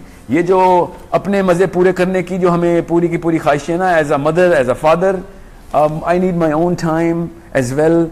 और मैं करियर वुमन हूं, मैं करियर फादर हूं. ओ माय गॉड, आपका करियर सबसे ज्यादा एज अ पेरेंट था. शादी क्यों की थी फिर अगर आपने करियर ही करना था? आप कर लिए, आपके जिम्मे आ गए बच्चे. अब आपको बैलेंस करना है अपने बच्चों को, अपनी फैमिली को, और फिर अगर कोई टाइम बचता है तो उसके ऊपर करियर लेके आए. Okay, so I no I am out of time. Rabia, very good question. Dopamine cannot be the source of oxytocin. Oxytocin is a giving chemical, dopamine is a receiving chemical. और दो ही तरह के लोग हैं दुनिया में, देने वाले और लेने वाले. ठीक है. So Nusrat, Sahil, should we do the training ourselves as a modern parent? What should be the goals of today's parents because we receive different inputs from society. ठीक है, as a parent you have to first isolate yourself from the society. इस वक्त जो गंद चल रहा है, जो जो जो इस वक्त टेक्निक्स चल रही हैं बच्चों को पालने की, वो तो आप देख लें. बच्चों को आप मेड्स के हवाले कर दें और आप समझ लें और कि बच्चे को ऑक्सीटोसिन मिल रही है. बच्चे को ऑक्सीटोसिन सिर्फ अपनी माँ और बाप से मिल सकती है. ये डिज़ाइन है ह्यूमन बींग्स का. ओके, बच्चा जब देगा मेड को कोई चीज़ गिफ्ट के तौर पे तब बच्चे को ऑक्सीटोसिन मिलेगी. माँ जो मेड है वो अगर ऑक्सीटोसिन एजेंसी बन गई आपके बच्चे की तो बहुत ही बड़ा, इससे अफसरदा कोई वाकया नहीं है दुनिया में. उसने अपनी माँ बदल ली है फिर. ओके, क्योंकि हो सकता है ऐसे, मगर I am sure maids are not all giving to the child. वो अपना ड्यूटी पूरी कर रही है. करियर वुमेन है वो आपकी मेड्स. आपने मेड्स के हवाले कर दिया बच्चे को. ठीक है, वो डोपामीन के लिए काम करती है, तनख्वाह चाहिए उसको. और जो वाकयात हो रहे हैं डे केयर में, जरा गूगल करके देखें, आपको पता चले कि किस तरह कौन सा केमिकल देती हैं वो बच्चों को. ठीक है, जिस लेवल का टॉर्चर डे केयर कर लेता है ना बच्चे को, अपनी नीयत से नहीं. नीयत वाले तो खैर हैं ही कुछ खबीस लोग जो अपनी नाअहली से कर रहे हैं. उनको पता नहीं है साइंस का. डे केयर तो खोली है उन्होंने, उनको ये नहीं पता कि scientifically it's not possible to raise a child if it's not your own because of the difference of chemical, and if someone is, then he has to be doing it full time solo. Okay, Nusrat, because आपको मैंने question में आपको answer बड़ा simple कर दूं. Society से मत सीखें कि पेरेंट्स क्या होते हैं, किताबें खोलें. Sadia, what do you do if you are living in a joint family? Well, do not ever break the joint of the family first and foremost. Okay, जो पेरेंट जो आपने अपने बच्चे के साथ करना है वो अपने शौहर के फैमिली के जो बाकी के बच्चे हैं उनके साथ भी वो ट्रीटमेंट करें. आपका बच्चा रिफ्लेक्ट कर रहा होता है और जैसे उसको पता चलेगा मुझे स्पेशल ट्रीटमेंट मिल रही है और बच्चे को बुरी, तो उसने समझना है कि मैं दुनिया में आए इसलिए को मुझे स्पेशल ट्रीटमेंट मिले. अगर इक्वल ट्रीटमेंट मिल रही है बच्चों को, they have the sense of justice, then they will be raised up as people who are going to give justice. So ये भी एक्सपॉइलिंग वो हो सकता है रीजन. ओके, जॉइंट फैमिली का जॉइंट मत तोड़ें. जितने ज्यादा लोग होंगे, जितने ज्यादा एल्डर्स होंगे, उतना ज्यादा उसको क्लोजनेस मिलेगी, उतना ऑक्सीटोसिन सेंटर बड़ा होगा उसका. Okay, joint family is an amazing amazing gift for kids. हाँ, अगर सब इसी नीयत से बच्चे को पाल रहे हैं. जोया सर, जो बच्चे इन 3 स्टेजेस में रहकर 100% परफेक्ट परवरिश कर लें करके उनके परवरिश लेकर बड़े हों तो अब क्या करना चाहिए? अब जिम्मेदारी पूरी करनी चाहिए जोया. अगर आप इन तीनों स्टेजेस से ही गुजरी हैं तो फिर आप अपने घर को नहीं बचाएंगे, आप पूरी दुनिया को बचाने के इंतजाम करें. आपको अल्लाह ताला ने ये गिफ्ट दे दिया है. और ऐसे माँ बाप जो इन स्टेजेस से गुजारते हैं नियतन, उनसे बड़ा गिफ्ट क्या होना है। आप वो गिफ्ट लोगों को पहुँचाएँ और आपको पता चल जाएगा कि आपका दुनिया में आने का मकसद क्या, क्योंकि now you have a thinking brain. हम तो अपने पर्सपेक्टिव के अलावा किसी का पर्सपेक्टिव सोचने की ट्रेनिंग नहीं है ना, बचपन में माँ बाप ने नहीं दी थी, तो ये ही नहीं सोचते। अगर मैं आज किसी एक पार्टी को, नवाज शरीफ की तारीफ कर दूं, बुराई कर दूं, तो लोग कहते हैं तुम पीटीआई के हो, और इमरान खान की बुराई कर दूं तो तुम नवाज शरीफ के हो। बिकॉज पर्सपेक्टिव, दूसरे का पर्सपेक्टिव सोचने का वो 12वें साल से 16वें साल तक, 18वें साल तक वो जो ब्रेन फंक्शन था ना, वो सप्रेस कर दिया गया था कि नहीं बस ये या तो तू हमारे साथ है या फिर हमारा दुश्मन है। दूसरे का पर्सपेक्टिव को क्रिटिकल थिंकिंग कहते हैं। वो बच्चा उस वक्त मांग रहा होता है। डिलिब्रेशन एज के अंदर आप उसको, और ये जो 7 साल से 12 साल तक किए जाए, इसके अंदर आप उसको इस तरह के मौके देंगे। आपको, आप ट्रेनर्स हैं, प्रोफेशनल ट्रेनर जिस तरह कर सकता है ना, पैसे लेके करता है, आपको अल्लाह ताला ने जान के बदले ये काम करना है आपने। ओके, जान लगाएं इसके ऊपर। Shireen, at 5 years it's common to start Quran and also school studies. No, it's not common to start at 5 years. It's common, Shireen, to start at 3 years. 2.5 साल के बच्चे को कुरान हिफ्ज करा रहे हैं और 3 साल के बच्चे को नर्सरी में डाल रहे हैं। It's that's common. काश कि ऐसा होता कि 5 साल में स्कूल शुरू करते हैं। मेरा तो अपना साइंटिफिक व्यू आपको बता रहा हूँ। 7 साल से पहले बच्चा स्कूल में जाएगा तो आपने बच्चे को, आइंस्टाइन को आपने कोई सा एक आम सा बंदा सोच रहे हैं जिससे आप जरा उसकी लैक ऑफ इंटेलिजेंस की वजह से नफरत करते हैं, क्योंकि मैं आपका इमोशन ट्रिगर करना चाह रहा हूं। आइंस्टाइन पैदा हुआ था, आपने वो वाला बंदा बना दिया उसको, जो भी आपको नहीं पसंद। ठीक है, 5, 6, 7 साल में बहुत क्रिटिकल डेवलपमेंट हो रही है उसकी। ओके, अल्लाह ताला ने कह दिया 7 साल से पहले नमाज नहीं पढ़ानी, आपने उसको लेकिन जरूर सब कुछ पढ़ाना है ना। अल्लाह को बेहतर पता है, आपको बेहतर पता है। ठीक है, तो आप उसको नर्स करें, उसको अपॉर्चुनिटी टू एक्सप्लोर दें। कुरान पाक की वैल्यूज जो है ना, उसकी कोई डेमोन्स्ट्रेशन बेशक शुरू कर दें 7वें, 5वें, 6वें साल में, मगर don't put pressure on his brain के इसी लाइन में रहना है आपने। ठीक है, कुरान पाक का तोहफा उसको तब चाहिए जब उसको कुरान पाक की एसेंस नजर आना शुरू हो। वो एक्सप्लोरेशन एज में नहीं नजर आएगी, वो फैसिलिटेशन एज में देंगे आप उसको। After the 7th year Quran should be top priority. ठीक है, आपको अगर अल्लाह ताला के दीन को पहुंचाना है अपने तक, अपने बच्चे तक, तो कुरान क्यों सिखा रहे हैं? वो कुरान याद भी कर लेगा। देखें हुफाज कैसे भूल जाते हैं कुरान बाद में। उसको अरबी सिखाएं फिर। इस वक्त तो 2.5 साल में कुरान पाक हिफ्ज करता है। 6 महीने में जो अरबी सीख लेगा ना, वो यमन में नहीं बोली जाती होगी, वो नहीं, लेकिन सिखानी है आपने। कुरान पाक वो रट्टा मारेगा और फिर भूल जाएगा।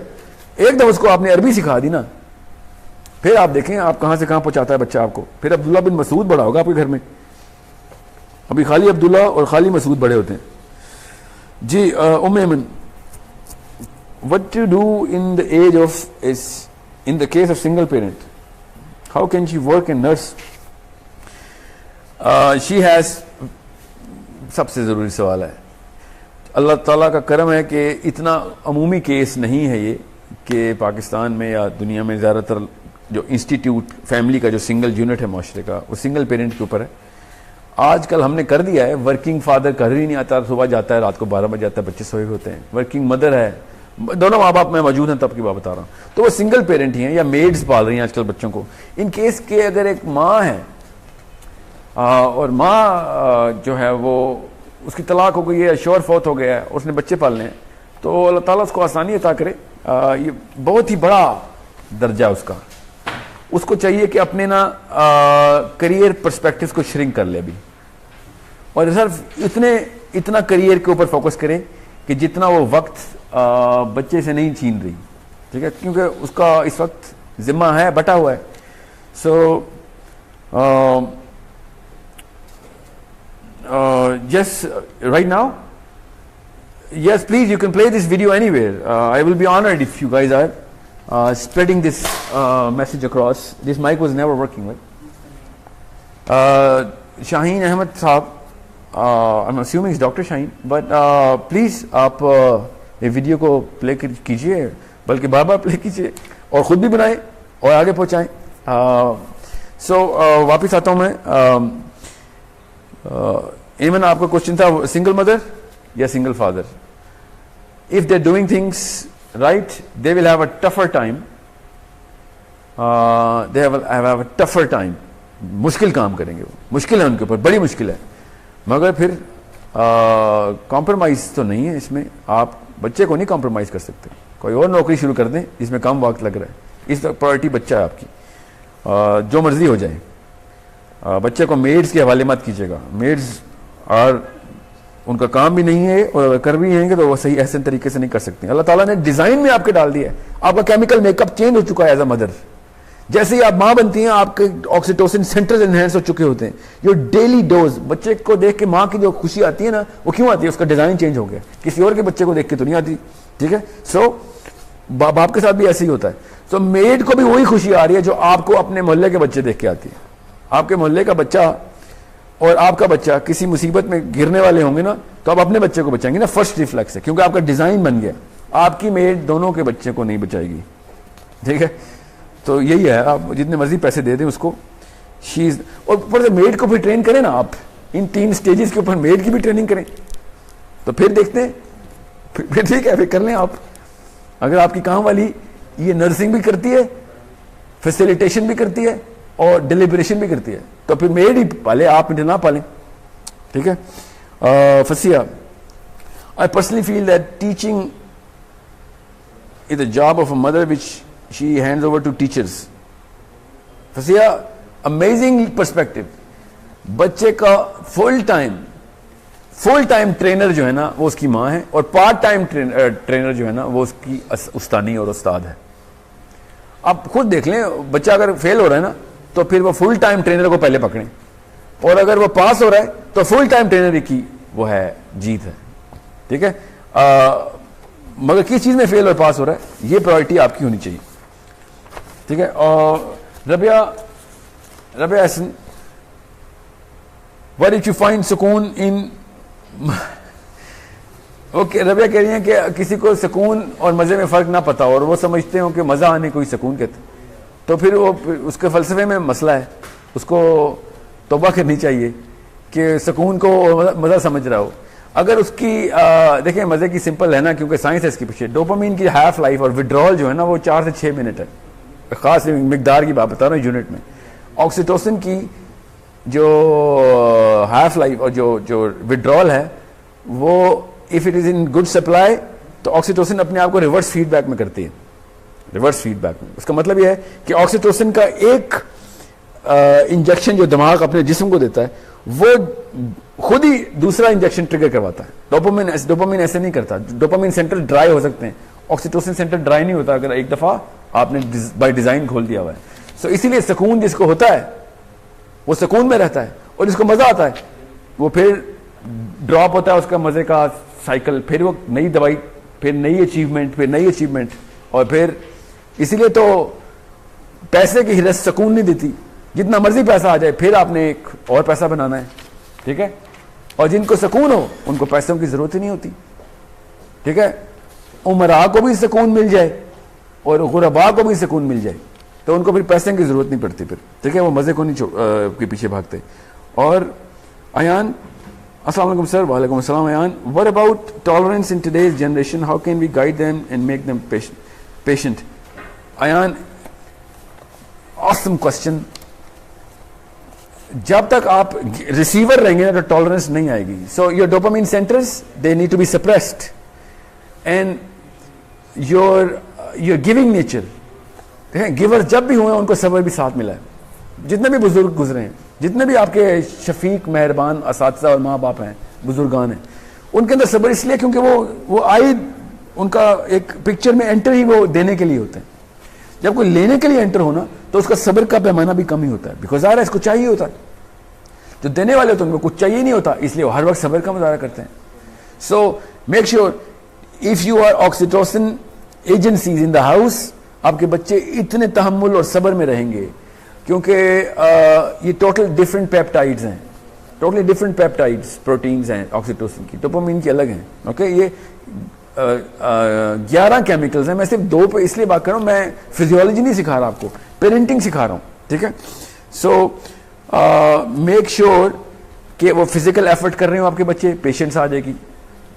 एक्सबॉक्स और प्ले स्टेशन पे खेलेंगे तो फिर पेशेंस खत्म होगी, क्योंकि वो इमीडिएट स्टेज पूरी करनी है, गेम जीतनी है, उसने दिमाग ट्रेन हो रहा है कि इमीडिएट कोई चीज नहीं मिल रही, माइक्रोवेव से दूर करें, खाना पकवाएं बच्चों से, फुटबॉल खिलवाएं, क्रिकेट खिलवाएं जाके। जब उनको पता चल जाएगा कि लाइफ में हर काम जो है ना वो अपने टाइम पे होता है, ऑर्गेनिक लाइफ है, तो फिर उनके अंदर सब्र आएगा। अगर उनको हर चीज उसी वक्त मिल रही है, बटन दबाया खाना गर्म हो गया, बटन दबाया फिल्म डाउनलोड हो गई, ड्रामा, कार्टून, व्हाटएवर, तो उसको फिर सब्र नहीं आएगा। उसको स्लो स्टेडी मोशन के ऊपर आपको ट्रेनिंग देनी पड़ेगी, ठीक है। So make sure you have to do this by design. ऐसी एक्टिविटीज दें, ऐसे प्रोजेक्ट्स दें जो लॉन्ग टर्म हो बच्चों को, और उस पर चेक करें बच्चा पूरा कर भी रहा है कि नहीं, ओके। और अगर वो छोड़ रहा है, उसका मूड नहीं हो रहा, तो change the project, don't change the child. Fahad Najeeb, which had more priority, putting the child first for hifz or in a reputed international school? What will be impact on child with respect to her age? Quran पाक हिफ्ज कराऊं बच्चे को या international school में डालूं? भैया international school में तो डालें ही ना, ठीक है, किसी भी इंटरनेशनल स्कूल में डालें। आपको मैं बता रहा हूं क्या कर रहे हैं, ठीक है। अगर आपको कुरान पाक हिफ्ज कराना है तो उसकी एक खास एज है, उस पर जरूर हिफ्ज करा दें, मगर जिस एज में आप कुरान पाक हिफ्ज करना चाह रहे हैं उसमें उसको अरबी सिखा दें, ठीक है। मैं ये उन लोगों के लिए कह रहा हूं जो बहुत सीरियस ले रहे हैं अल्लाह ताला के दीन को, उनको अरबी क्यों नहीं सिखाते? इमाम शाफई रहमतुल्लाह का कौल है, बड़ी डायरेक्ट हदीस है कि अरबी जो है ना वो हर मुसलमान पे वाजिब है। कुरान पाक किसी भी बंदे से पूछ लें, उसको कुरान पाक तो याद होगा, अरबी नहीं पता होगी। और ये बहुत बड़ा मसला है कि मुसलमान इसलिए सप्रेस हो रहे हैं क्योंकि ट्रांसलेशन पढ़ के बड़े हुए हैं कुरान पाक की। अल्लाह ताला का असली कलाम, इकबाल की शायरी की अगर इंग्लिश में ट्रांसलेशन पढ़ लेना तो जो मजा आएगा ना वही आपको मजा आता है कुरान पाक का, क्योंकि आपको अरबी आती नहीं, वो असर आ ही नहीं सकता दिल के ऊपर, तो फिर क्या करेंगे हम? कुरान पाक इसीलिए बस चूमने की मशीन रखी हुई हमने कि बस चूम लिया, हमारा काम हो गया। अगर एक बार आपको उसकी अरबी की असली जिस तरीके से वो अरबी है सीखने का हक है वो आपने बच्चे को सिखा दी, तो फिर आपको सारी उम्र दुआएं भी देगा। और फिर जब आप उसको हिफ्ज करवाएंगे ना 8-9 साल में, वो आधे टाइम में हिफ्ज कर लेगा जब उसको अरबी आती होगी तो, ठीक है। सो इंटरनेशनल स्कूल को तो अल्लाह माफ़ी, जितना दूर रहें उतना करीब। उसका सोल्यूशन क्या है अभी मेरे पास वक्त नहीं, मैं बताऊंगा इंटरनेशनल स्कूल का पैरेलल सोल्यूशन क्या है। बहरहाल इंटरनेशनल स्कूल में अगर आपने डाल भी दिए ना बच्चे, तो फुल टाइम आप पे फिर दुगनी जिम्मेदारी आ गई। उसको पहले धोया करें, वो जो डर्ट एंड फिल्थ लेके आता है, जो केमिकल रिएक्शन चेंज होते हैं उसको वापस ऑल्टर करें, वो फिर 6 घंटे उसमें लगाएं, फिर वापस अपनी मॉडलिंग पे लेके आएं, यही करना पड़ेगा आपको फिर, ठीक है। उम्मे Hashir, how do you view the role of education system playing in our children upbringing, character development? Can I get 5-10 minutes more? Because okay, what is the role of education system in our upbringing? Relevant question है इसलिए मैं ले रहा हूँ। And she says homeschooling is an option, as an alternative option or not. So let me tell you what the scientific flaw is with the current education system. See, दुनिया में दो तरह के लोग हैं। किसी भी बंदे की शनाख्त करनी हो ना तो आपको पता चल जाता है कि उसकी असली उस बंदे की असली औकात क्या है। आप अभी भी करते हैं ऐसे, हम भी ऐसे करते हैं। 2 बंदे, एक ही नाम, अली नाम के 2 बंदे हैं, दोनों में फ़र्क क्या? उनकी सोच का फ़र्क है। नाम भी वही है, उसी की भी 2 आंखें हैं, दोनों की 2 आंखें, 2 कान, 2 पैर, एक जितना कद है दोनों का। तो दोनों में फ़र्क क्या होता है? किसी भी एक इंसान को दूसरे इंसान से उसकी सोच का फ़र्क होता है। Now that's a basic philosophy of looking at a human being. कितनी गहरी सोच है और कितनी ऊंची उड़ान है, ये आपको चाहिए अपने बच्चों में से। अब एजुकेशन सिस्टम जो है ना वो एक खास मकसद से बनाया गया है। वो बुरा मकसद है या अच्छा मकसद है एक अलग बहस है, मगर वो सिस्टम किसी एक हायर सिस्टम की सपोर्ट में बना हुआ है, ओके। और वो क्या है? वो इकोनॉमिक सिस्टम है, वो पॉलिटिकल गवर्नेंस सिस्टम है, उसके थ्रू एक स्कूलिंग सिस्टम ईजाद और बनाया जाता है। और बना तो हमने नहीं बनाया, जिसने बनाया था वो इसी वजह से बनाया था, हमने तो खाली कॉपी कर लिया उसको।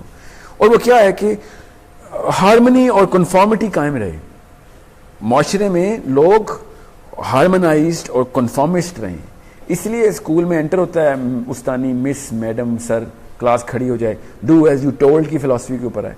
जो वो do as you told philosophy के ऊपर चलते हैं, मेरी तरह आपकी तरह के लोग, उनको फिर अगली क्लास में पहुंचा देते हैं, वो फिर पर्चे में पास कर लेते हैं। वो सवाल बेहुदा थे, खुराफात पे मबनी थे वो सवाल। वो फिजिक्स के प्रोफेसर को आती तो थी नहीं फिजिक्स, मगर पर्चे में सवाल दे दिया था, आपने बस उसी तरीके से उसी स्ट्रक्चर के अंदर रहना है। सो हो क्या रहा है, ये तो करंट सिस्टम है ना, आप सबको पता है। वो कर क्या रहा है एक इंसान की नशोनुमा के साथ, उसके ब्रेन के साथ, कि उस ब्रेन फंक्शन को वो सप्रेस कर रहा है कि तुमने सोचना नहीं है, जो कह रहे हैं वो करना है।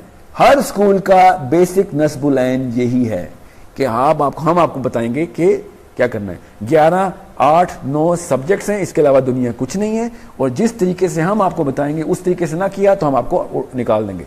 तो जो सोचने वाला बच्चा होता है ना, तो डाइवर्जेंट थिंकर, जिसको अल्लाह ने खुद सोचने की सलाहियत देती है, वो स्कूल में फिर मार खाता है, निकाल दिया जाता है, और वो फिर ड्रग्स में जाता है, और पता नहीं क्या बनता है, थग बन जाता है, व्हाटएवर, क्योंकि वो उससे वो हैंडल नहीं हो रही वो कन्फॉर्मिटी। तो आपका जो करंट सिस्टम है ना, वो आपके अपने पर्पस के खिलाफ है, क्योंकि आप चाहते हैं बच्चे ग्रेट हो। और ग्रेट बंदा तो do as you told philosophy पे नहीं आता। आप तो वोट भी ऐसे बंदों को देते हैं जो खड़े होकर कहता है मैं लीडर हूं, मैं ये सिस्टम चेंज कर दूंगा।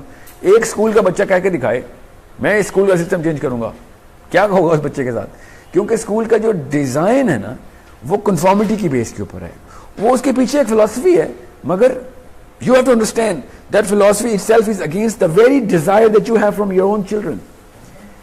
Your creativity killer machine is the school. Your critical thinking killing machine is the school system. और वो इसलिए नहीं बनाए गए कि क्रिटिकल थिंकिंग खत्म की जाए, मगर कर रहे हैं। अब जिस बंदे ने भी बनाए थे उस वक्त शायद साइंस की तरक्की इतनी नहीं थी, या फिर वो उनको पता नहीं था कि कुरान पाक ने किस तरीके से कहा है कि वो सोचने वाले लोगों के लिए निशानी है, सोचने वाले लोगों के लिए निशानी है। अल्लाह ताला कही जा रहे हैं बार बार कि क्यों सोचते क्यों नहीं हो, गौर क्यों नहीं करते हो। जब मैं सोचना शुरू करता था तो मुताला पाकिस्तान की मैडम थप्पड़ लगा देती थी, फिजिक्स के प्रोफेसर से सवाल करता था। मैं आपको अपनी केस स्टडी लिटरली बता रहा हूं, मेरे पास इस वक्त इतना वो आ गया है ना सैंपल स्कूल्स में जो हम कर रहे हैं। मेरे ये दोनों दाड़े मेरे टीचर्स ने मार मार के निकाल दी हुई हैं, because I used to ask the questions. मेरे मुंह के ऊपर परमानेंट डेंट्स हैं, उस्तानियां मारती थी। और मैं क्या करता था, स्कूल को आग थोड़ी लगाता था, हाथ खड़ा करके मैडम ये ऑर्बिट्स का नाम KLM क्यों लिखा हुआ है, ABC क्यों नहीं लिखा हुआ आपने? वो जो इलेक्ट्रॉन और के जिस ऑर्बिट्स में घूमते हैं न्यूक्लियस के। थिंकिंग एबिलिटी को सप्रेस करने के लिए थप्पड़ आता था कि जो लिखा हुआ बस वो याद कर, KLM क्यों लिखा हुआ है पूछ रहा है। मतलब इस सिंपल से सवाल बच्चा करता होता ना, क्योंकि एक्सप्लोर कर रहा है वो, फिर उसने एसोसिएट करना है ना। मैं उस वक्त एसोसिएशन एज में था कि किससे एसोसिएटेड है, why, who came up with KLM, you know, the first orbit and the second orbit around the nucleus and the third in chemistry, in physics. So what I'm saying is, you have to understand your current education system is against the basic desire that you have for your own child, and that is for him to become a thinker. How can he raise the standard of thinking when he has no standards of thinking at all? The only thing he does is जो कर रहे हैं सब वही करना है, क्योंकि वो घर में भी वही देखता है, फिर स्कूल जाता है तो डंडे के साथ ट्रेनिंग होती है। You have to understand the seriousness of the matter. अगर ये आपकी कोई कमोडिटी के बारे में बात होती ना, किसी और घर के बारे में बात होती है, घर जल रहा होता, गाड़ियां महंगी हो रही होती या रियल एस्टेट के रेट, तो I could have taken a chance on this. आपकी सबसे कीमती चीज आपके बच्चे, और सबसे बड़ा जुल्म आपने किया उसी कीमती चीज के ऊपर। This is the biggest problem and the biggest irony in the planet right now. पूरे माशरे का सिंगल यूनिट एक हाउस होल्ड था, और सबसे ना अहल बंदा उस हाउस होल्ड को चला रहा है। और फिर human capital, 60% of Pakistan is youth, 100% of that 60% is getting trained through the worst possible model, outside the house and inside the house. And that's why we see no future. We see no future in the scientifically, the probability of Pakistan going good or bad, कोई intellectual level पे कोई भी नहीं सोच सकता कि पाकिस्तान में बेहतरी आएगी। क्यों? क्योंकि हम प्रैक्टिस करी जा रहे हैं वही वाली चीज़ की, और practice does not make perfect, practice makes permanent. वही गलत काम हमने प्रैक्टिस में डाला हुआ है, वही एक चक्का है जो घूमता है और प्रोडक्ट बाहर आ जाता है, फिर चक्का घूमता है, फिर प्रोडक्ट बाहर आता है। बस मज़ा पूरा करने के लिए दुनिया में आए, हम मज़े ही लेंगे, और मज़े पूरे नहीं होंगे तो लोगों को मारना शुरू कर देंगे। दो पैडिक्स से हम अंबिया से लेके साहबा से लेके सारे के सारे कौम हमारे हीरो बनाते हैं। बच्चा देखता है कि यार बच्चा वही करता है जो आप कर रहे हैं, बच्चा वो नहीं करता जो आप कह रहे हैं, तो वो कहते तो हम अल्लाह उसके रसूल की बातें करते हैं, हम डोपामीन प्रैक्टिस हैं करते हैं हम। मैं आपको एक और केमिकल बता दूं जाते जाते, क्योंकि 2 मिनट हैं। एक ख़ास केमिकल है, उसको कहते हैं कोर्टिजोल। वो प्रेशर फियर का केमिकल है, एंजाइटी होती है उससे। आपके बच्चों को इसीलिए ना एंजाइटी अटैक्स बहुत होते हैं, क्योंकि वो फियर डोपामीन, जब डोपामीन सेंटर खाली होता है तो कोर्टिजोल जो है ना, कोर्टिजोल नेचुरल सिस्टम में अल्लाह ताला की तरफ से वो ट्रिगर हो जाता है। वो फियर का केमिकल है, और हम बच्चों को जब तक डरा धमका के रखेंगे वो कोर्टिजोल भरा रहेगा उनके दिमाग में, और जब कोर्टिजोल आता है दिमाग का तो ग्रोथ खत्म हो जाती है। जिन बच्चों की कोर्टिजोल बेस्ड ट्रेनिंग हुई भी होती है उनके दिमाग के साइज छोटे होते हैं, लिटरली साइज ही छोटे होते हैं। ये एक्सपेरिमेंट्स के बाद रिजल्ट्स हैं, करोड़ों बच्चों के ऊपर एक्सपेरिमेंट्स किया गया है। जो डर सहमे हुए बच्चे हैं उनके दिमाग की कैपेसिटी कम है, क्योंकि कोर्टिजोल एंटी ग्रोथ हार्मोन है, इनहिबिटर है ग्रोथ का। नाखून बढ़ना बंद हो जाते हैं जब कोर्टिजोल दिमाग में होता है, बाल बढ़ना बंद हो जाते हैं, okay, because cortisol does not let you grow, and the brain if it is filled with cortisol all the time it will not let the brain grow, and that's why IQ कम होते हैं बच्चों के उन घरों में जिन घरों में हर वक्त बच्चों के सामने घर के मसले डिस्कस हो रहे हैं, माँ बाप आपस में लड़ाई करी जा रहे हैं और बच्चे देख रहे हैं, ठीक है। वो क्या नर्सिंग करेंगे, और पहले तो टीका लगा दिया उन्होंने एंटी ग्रोथ का। So be very very sure of how responsible you are, and admit it to yourself कि मैंने ये काम नहीं करना, क्योंकि फिर आपको रोना कम आएगा जब आपके बच्चे पार्लियामेंट हाउस तक पहुंच जाएंगे वही हरकतें करते करते, फिर आपके बच्चे जेलों तक पहुंच जाएंगे खुदा न खास्ता वही हरकतें करते करते, डबल खुदा न खास्ता ऑन द पार्लियामेंट हाउस।